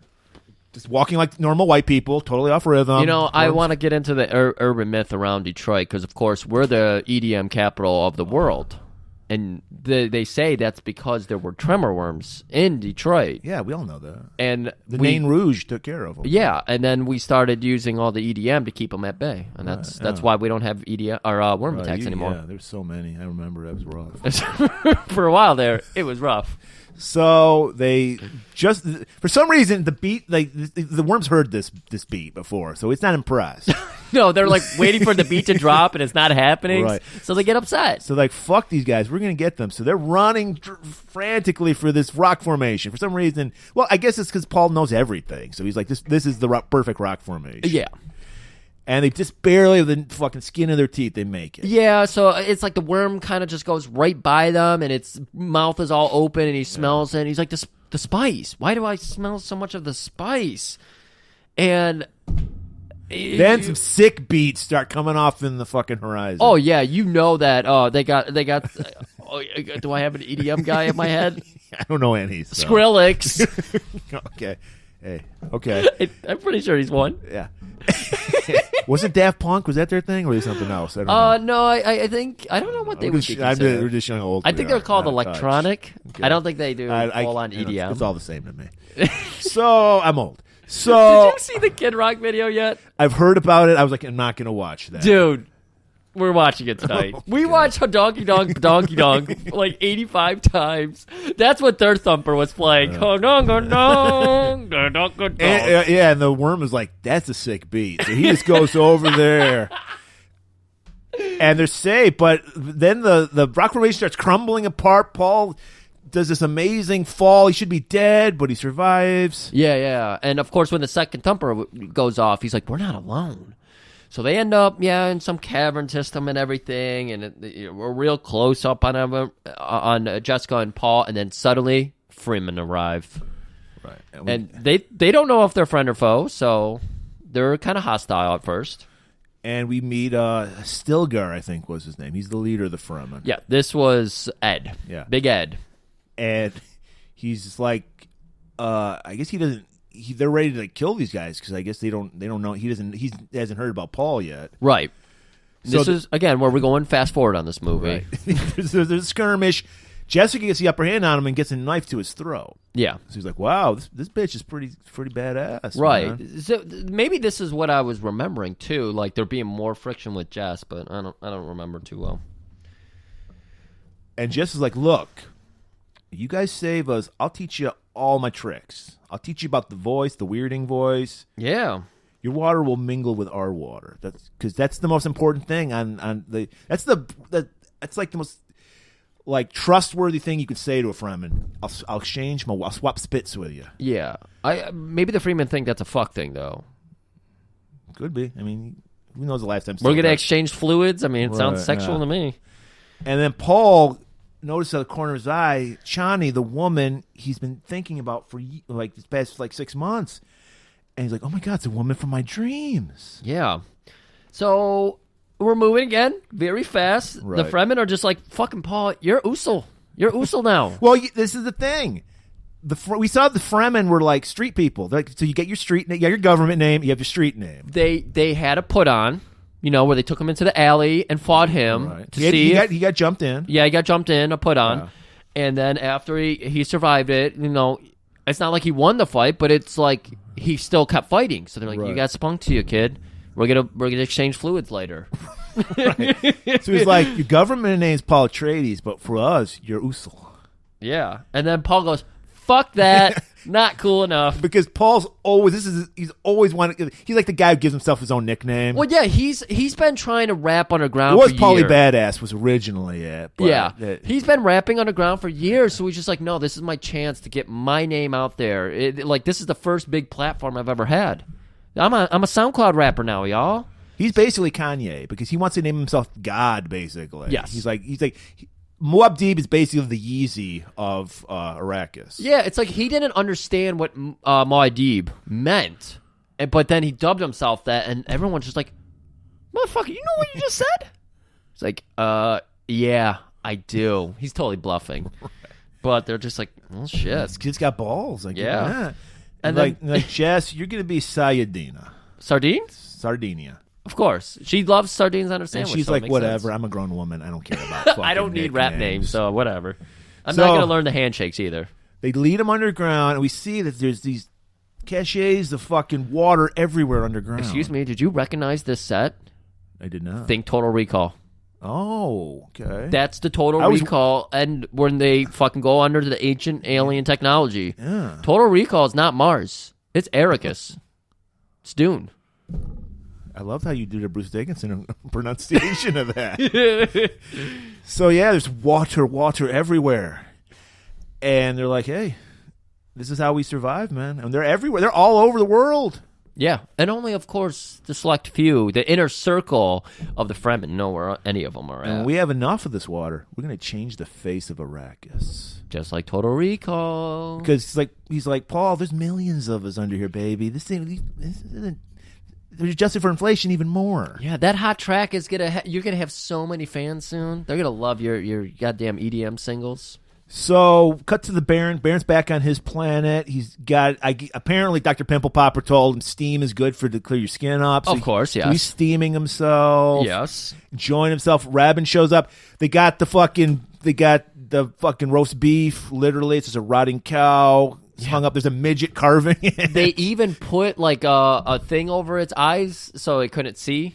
But yeah, Robin just walks up and takes a chunk out of its face. Right, and he's just chowing down on it. And fucking Baron's loving. He's like, we got fucking Arrakis back, baby. We're back in the game. Yeah, we're almost there. But Robin, I need you to get down there. I need you to squeeze. And the wordplay is disgusting. I need you to squeeze the spice out of Arrakis. Yeah, because he's like, you're my number one, Robin. Of course, he loves Faye because Faye's beautiful. Well, but Fade it. Oh, yeah. He's got perfect skin. Right. And he's like, but you will take care of it. You are my beast. You will do it. And he's like, he's got fucking beef and blood and shit on his face. Like, I'll do You it. know he's a fuck up. So you're like, what are you fishing at here, Baron? You just want to keep Fade a little closer to you? And Fade, of course, he's in his own like little defecation tank. Right. And so Futuristic defecation. Yeah, of tank. course, Yeah. futuristic. So he steps out of it, and he's just like fanning himself and everything. Well, and he's wearing like basically a jock strap, a futuristic jock strap, totally peck jelly to the gills, looking beautiful, shining, glistening, Looking great. Joe Coleman would love the tan, Love the tan. and not only is what Joe Coleman does, Baron Harkonnen loves it. And he's like licking his lips, like, "Oh, you're the real prize, Finn. Yeah. I'm gonna have Robin take care of some shit, but you're the guy who's really gonna be running it." I'll send you lovely Fade when the planet has been crushed. Cut to Jessica. All right. Fast forward. Apparently, Super fast forward. We're skipping minutes. every group of people has their own Bene Gesserit because the Fremen have theirs. And she's dying. She's old. She's old, used up. And so they're going to replace her with Jessica. Okay. But she's got to drink the water of life. But she's course. pregnant. And we know, much like the COVID vaccine, you cannot give a pregnant woman the water of life.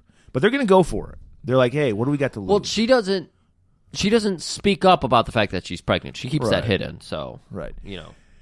And then we get a really gross scene of the fetus in the womb. It's all bloody. It's very, very Lynch. Very Lynch. And of course, it's like explaining that as the old Bessie Generate dies, you know, she There's like a survives Vulcan mind meld happens. Yeah. Where all her knowledge goes into the fetus. Yeah. And so Maybe they share it. Maybe Jessica and her get it. Because they're both like, they're one being, basically. yeah. at this So time. Alia learns all of Jessica's knowledge and everything. Right. And She's so a creepy ass baby. The baby's talking. creepy out of the as womb. fuck. Yeah. So she's You know why? Maybe. Huh? She's got red hair. She does. You see it later on. Yeah. No, I know. And so we're like, oh, this is after we cut. So we learn that Alia's gonna, have all these powers. This is this great scene. Next, this is very straight out of David Lynch's mind. I can't believe this was in the fucking book. We come back to the Baron. We got Thurfer. Can't believe it's in the book. You mean can't imagine it was actually in the book? I could imagine it would be in the book. Yeah. Thurfer, he's like in some weird S&M contraption. He's got a heart plug now. Yeah. Because he ain't gonna break. He loves the fucking Atreides. Now let's remind everybody, because there's been too many names. Thurfer was the Atreides. Mentat, I think they're called. Mentos? Mentad. Yeah. It's the better off-brand. He was the teacher of Paul. Yeah. And so he's got the giant eyebrows. Giant eyebrows, yeah. And so Baron explains to them, I've poisoned you, but I have the antidote. All you have to do, and like, was it Robin who was holding it? Oh no, it was Fade. Fade was bringing it in. Fade's got a little box with a cat. It is a hollowed-out fish tank with a grow light on top. With like a hairless cat. Wasn't it a hairless with cat? A hairless cat and a harness. And with a rat strapped to the cat. And a rat strapped to the cat. The rat had no purpose. Because we learned the antidote. I didn't know you could do this. You can milk a cat. Because he's like, the antidote is cat milk. Yeah. This is totally out of David Lynch's mind. I think we need this scene. That's a good Lynch. And then we just cut away. It was like, we just needed some weirdness, which I loved. It was fucking great. I will tell you this, Griff, that is not in the 2021 version. I would never imagine that would be in there. So Paul, of course, he's been falling in love with Chani. They're fucking now on the rag. They find like a nice quiet corner in the caves to bang each other. And I was like, do you just poke your dick out of the still suit? Like, I don't know. Maybe, yeah. Because I don't know. I feel like they address like the water, and it's really not that big of a deal. They just have like an abundance of water. I feel like it was a little bit more harder to come by in the book. But yeah, so they're just going around fucking each other. So, but now Paul is the biggest SoundCloud rapper in the fucking planet. Of course. So he's gonna give a speech to his adoring fans. So they get all the Fremen together in this fucking huge auditorium. Paul's giving this most inspiring speech. He's like, we're cutting the Harkonnens off. We're taking over this motherfucker. Yeah. We're taking over the universe. Yeah. Because the spice is the life. Right, and we're not even going to offer them the secret remedy to get somebody weaned off spice. Chocolate bars and coffee. Right. A little bit of orange juice. A little bit of orange juice. You can't find orange juice on Arrakis, though. It's too wet. It's dry? You're gonna, yeah. Well, the orange juice is too wet. You can't grow orange trees in a desert. We've learned that. So now he decided, him and Jessica, we're going to train the Fremen because we need an edge. We're going to train them in the weirding voice. Well, again, this was part of the fluid exchange. Was that you're going to help us be cooler Fremen people like you, and we're going to teach you the ways of the Chanchi. What was the magic? It was the weirding. Oh, the weirding, yeah. The weirding word. So they have a giant obelisk made of, he's like, you see that? That's made of adamantium. That's the hardest substance known to man. Everyone knows that. And so he's like, Fred, fucking take care of that. Get that fucking torch, industrial torch. Cut it. He's laughing about it. He's just like, what do you want me to do? Yell at it? And he's like, yeah, I want you to yell at it. So Fred yells at it, and nothing happens. And the Fremen are kind of laughing. It's a jovial little moment here. And then Paul squares up, and he hits it with a good old Chachi.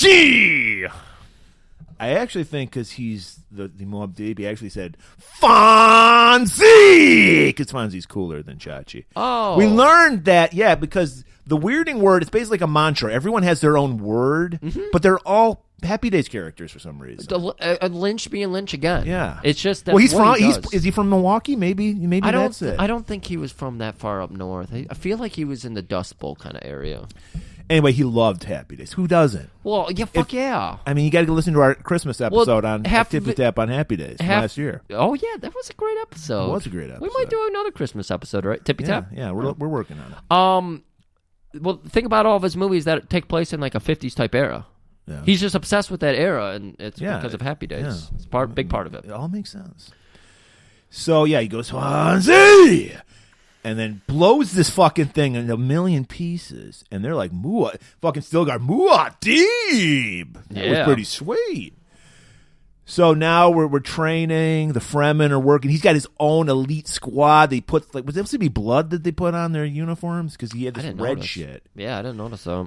You didn't see that? Stilgar, he put his hand in some red shit, and so that was like his elite guard. Like he had a dozen guys. Because he was Paul's right-hand man. Right. Okay. And so, they're just fucking broing up. He's taught them their way, and now it's time for Paul. If he's going to be the Muad'Dib, he's got to learn how to tame a worm. You got to conquer the worm. Yeah. And so Paul's like, I'm up for it. I'm the Muad'Dib. I can do whatever the fuck I want. Yeah, we're moving super fast forward at this part of the movie. Yeah. And so they summon a worm with a thumper because it's like the sickest beat you ever heard, people. Well, yeah, it's Paul's recent track. Right. Now that he's mastered he dropped it at fucking midnight. All right. No, everyone's expecting it to be like later in the day. Midnight. Drops it. And the worm's like, holy shit! Nobody drops a fucking album at midnight. Yeah. Well, Beyonce does that shit. Oh yeah.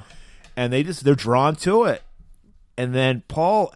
What do you have like a worm can opener? What the fuck was that? He it just had to be something gross because that's just Lynch's thing. Because why put it in the back? Yeah, like he sticks the fucking thing in a crevice of the worm. Oh, I didn't even notice. And then he opens it, so it's all gooey and shit. Oh, like it had a carapace or something. He has to get under into a flesh to yeah. And then I guess that I don't know if it hurt or turned the worm on because the worm rolls, so he's hanging on it. Oh yeah. So the worm turned. Yeah, the worm turned. As the worm turns, and he's on top of it, and then he's like, I got to ride this motherfucker. I got to hang 10. Yeah, I got to hang 10.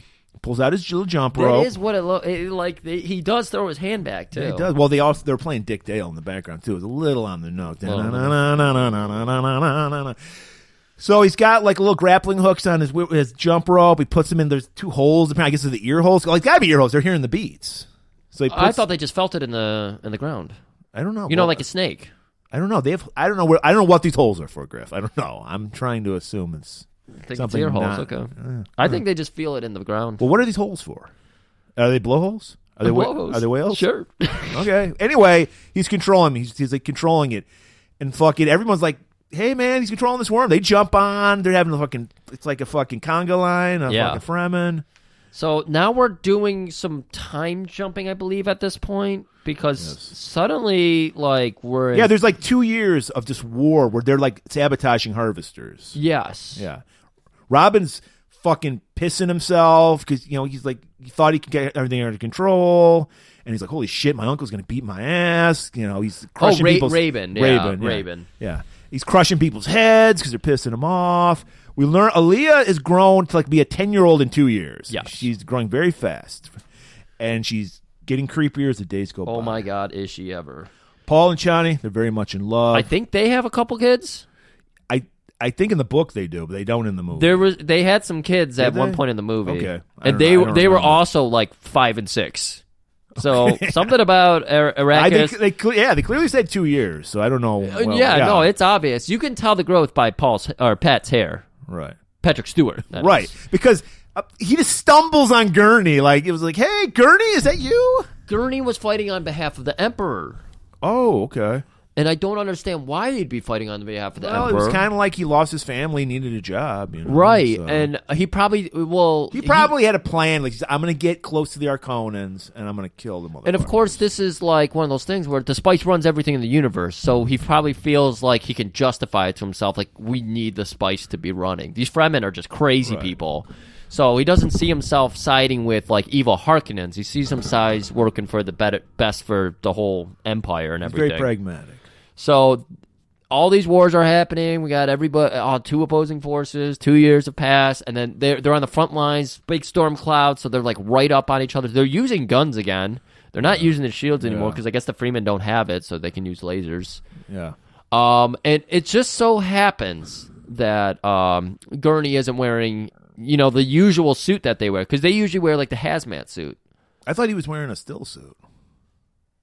I don't even remember him wearing a still suit. I don't know. But I thought he was wearing like that military grab that he was wearing earlier. Doesn't matter. But they see each other and he's just like, motherfucker, Paul, I recognize that hair anywhere. Right. And he's like, what do you think about mine? I've been growing it out. Fucking tosses it to and the Paul's like, good, fucking rocking. Good, Gurney. Jesus Christ. Still holding that pug.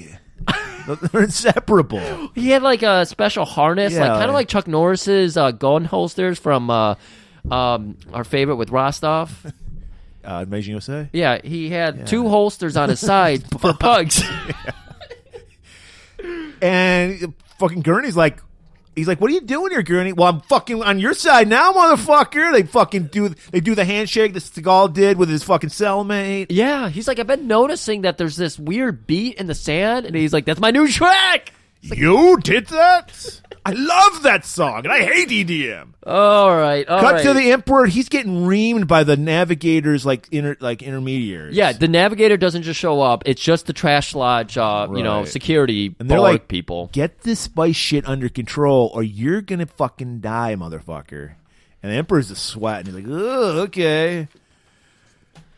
So now the Emperor, he's sending the Sardaukers. His elite fleet of soldiers. He's like, I gotta shut this shit down. I don't want to lose my job as the Emperor. Right, and I don't remember who's been telling him, if it was his Bene Gesserit or if it was the Navigator crew, but someone's like, Paul's still alive. And he's like, what the Paul's still alive? You gotta be kidding me. He's like, no, he's still alive. And you know what?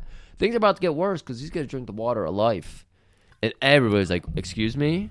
If he survives that... No man's ever survived. Like they say that a million times. No man has ever survived that. Even when Jessica takes the water to life, the first thing she thinks is, no man has ever survived. But he's not any ordinary man. He's the Muad'Dib.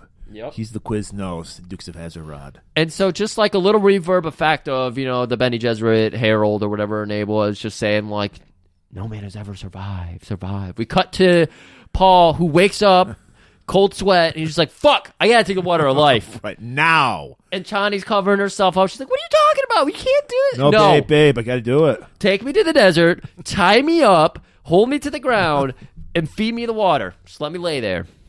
And she does it. I mean, this is like I wonder if he did like an ayahuasca trip, Frank Herbert, that is, because it's like, why did they tie him up in the middle of the desert to do this? He wouldn't hurt himself? Like, Jessica did it just in the cave, and they're like, no, she is a woman. This is a man. It's different. Okay. But he's not any ordinary man. He's the fucking Quiznos, Dukes of Hazzard. So he fucking, it works. Whatever it does to him, it changes him. Yeah, he drifts into a dream, and he's seeing like worms, and they're all like approaching him, but now it's light out. I don't think that's even a dream. I think that's real. I think the worms actually did, but he's seeing it in his dream world, so you like have this dark filter effect, and the worms are all coming up, and they're just grooving to his beat, and they're just loving it. It's undulating. Yeah. It's like...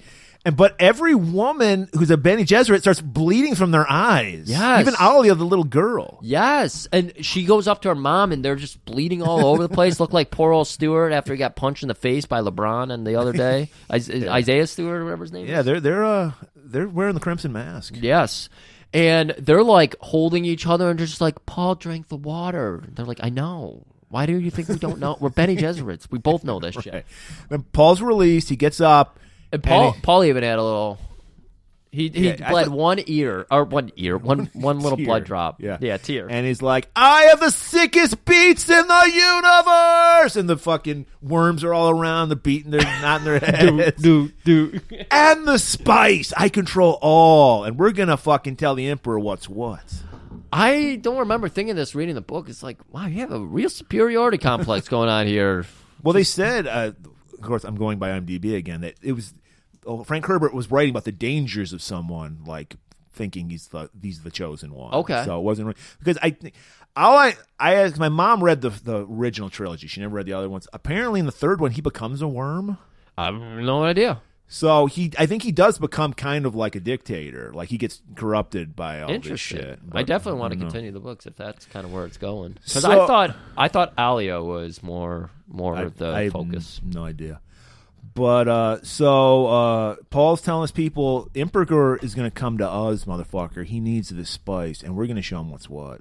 So lo and behold, we cut to we're in the last stretch. Emperor touches down, and we have and he's like in the throne room in wherever that palace is. Yep, and it just so happens it's like the day of the perfect storm.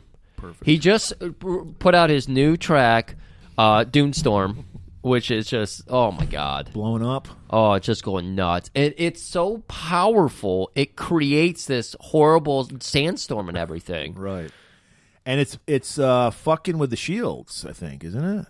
I don't remember. No. With the shields. The atomics are used on the shield. The atomics are it's used fucking on the with it's fucking with the spaceships, so they can't use the ships to shoot up the Freeman. So it's going to be a battle. Oh yeah, hand in hand. Yeah, they're like, we can't fucking fly. It's too fucking sandy out there, and like the Emperor's like, oh fuck, Because he only thought there were a couple hundred. There's like fucking millions of fucking Fremen out there with worms. Everyone's riding worms. Yeah, but we have like a little dialogue inside the Emperor's ship, and he's just like, "Where is that fat fuck Baron? Get him in here!"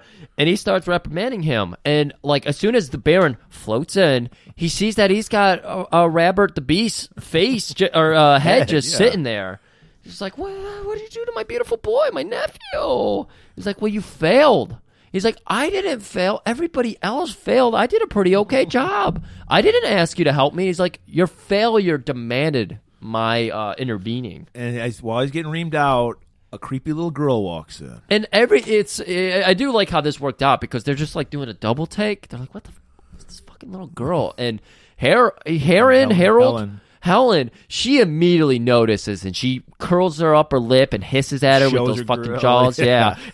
That's how Benny Gesserit throwing shade. Like, get this child out of here. And then fucking Alia's talking with his creepy voice. He's the Muad'Dib. He's going to destroy you.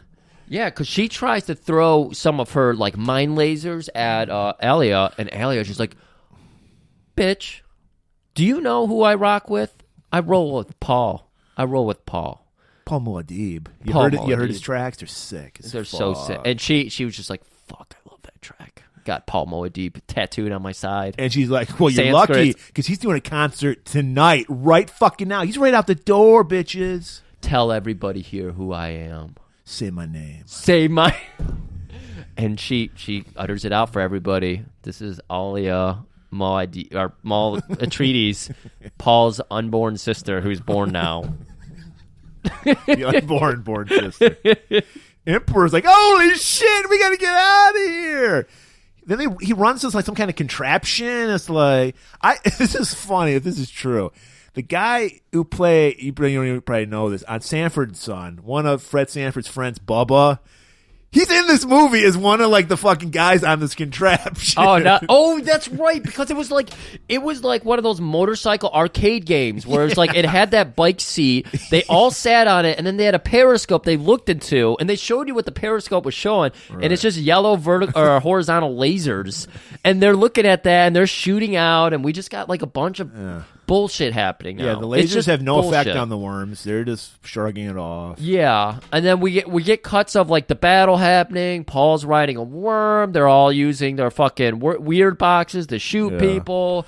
Joni! Tachi! Patsy! They get them all. Ralph!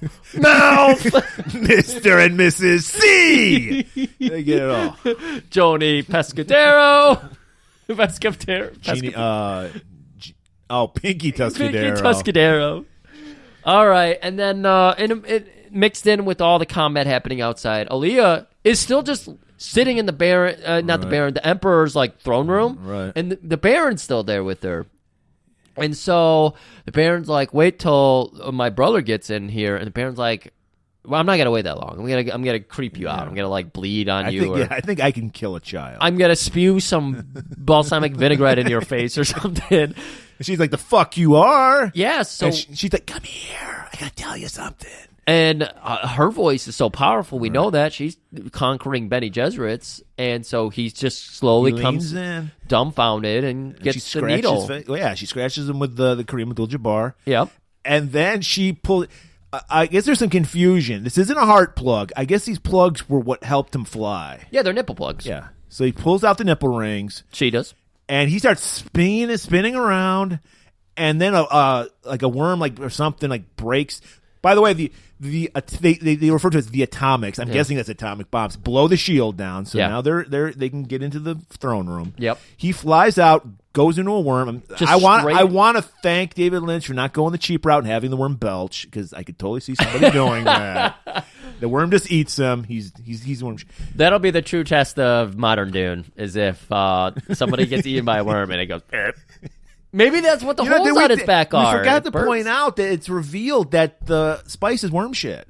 Like, nobody knows really what it is, but it's worm shit. Yeah. Paul learns that when he takes the thing of life, the water of life. The water of life. He realizes that the spice is the worms, and the worms are the spice. Right. The spice is the worm. And they're like, we've been snorting shit? Wait, guess it's high, whatever. Hey, one man's shit is another man's, I mean, mushrooms. I think magic mushrooms they grow out of cow shit. So the battle's over. Fremen won.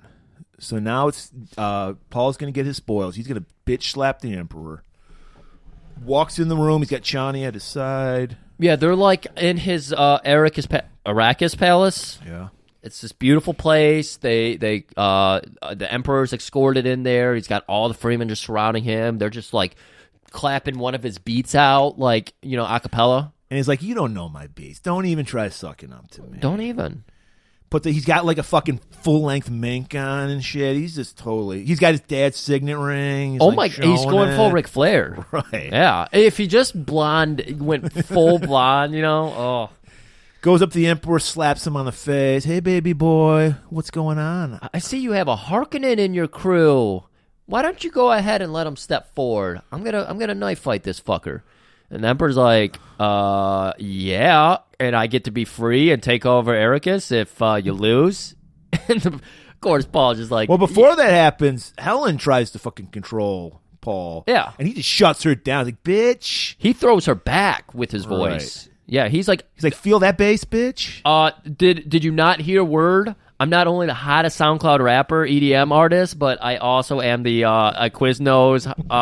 Dukes of Hazzard Rock. Dukes of Hazzard Rock, of course. The words I can remember. And so now everything's going to be settled with the knife fight. So I'm glad, you know, Chekhov's gone. We got a knife fight to begin the movie. We got to actually get a real knife fight here. And of course, Fade's all up for it. He's like, "Fuck yeah, I want to fight too." Well, yeah, he's the last like main Harkonnen guy, and you know, Harkonnens are responsible for a lot of bullshit, so he's going to take him down.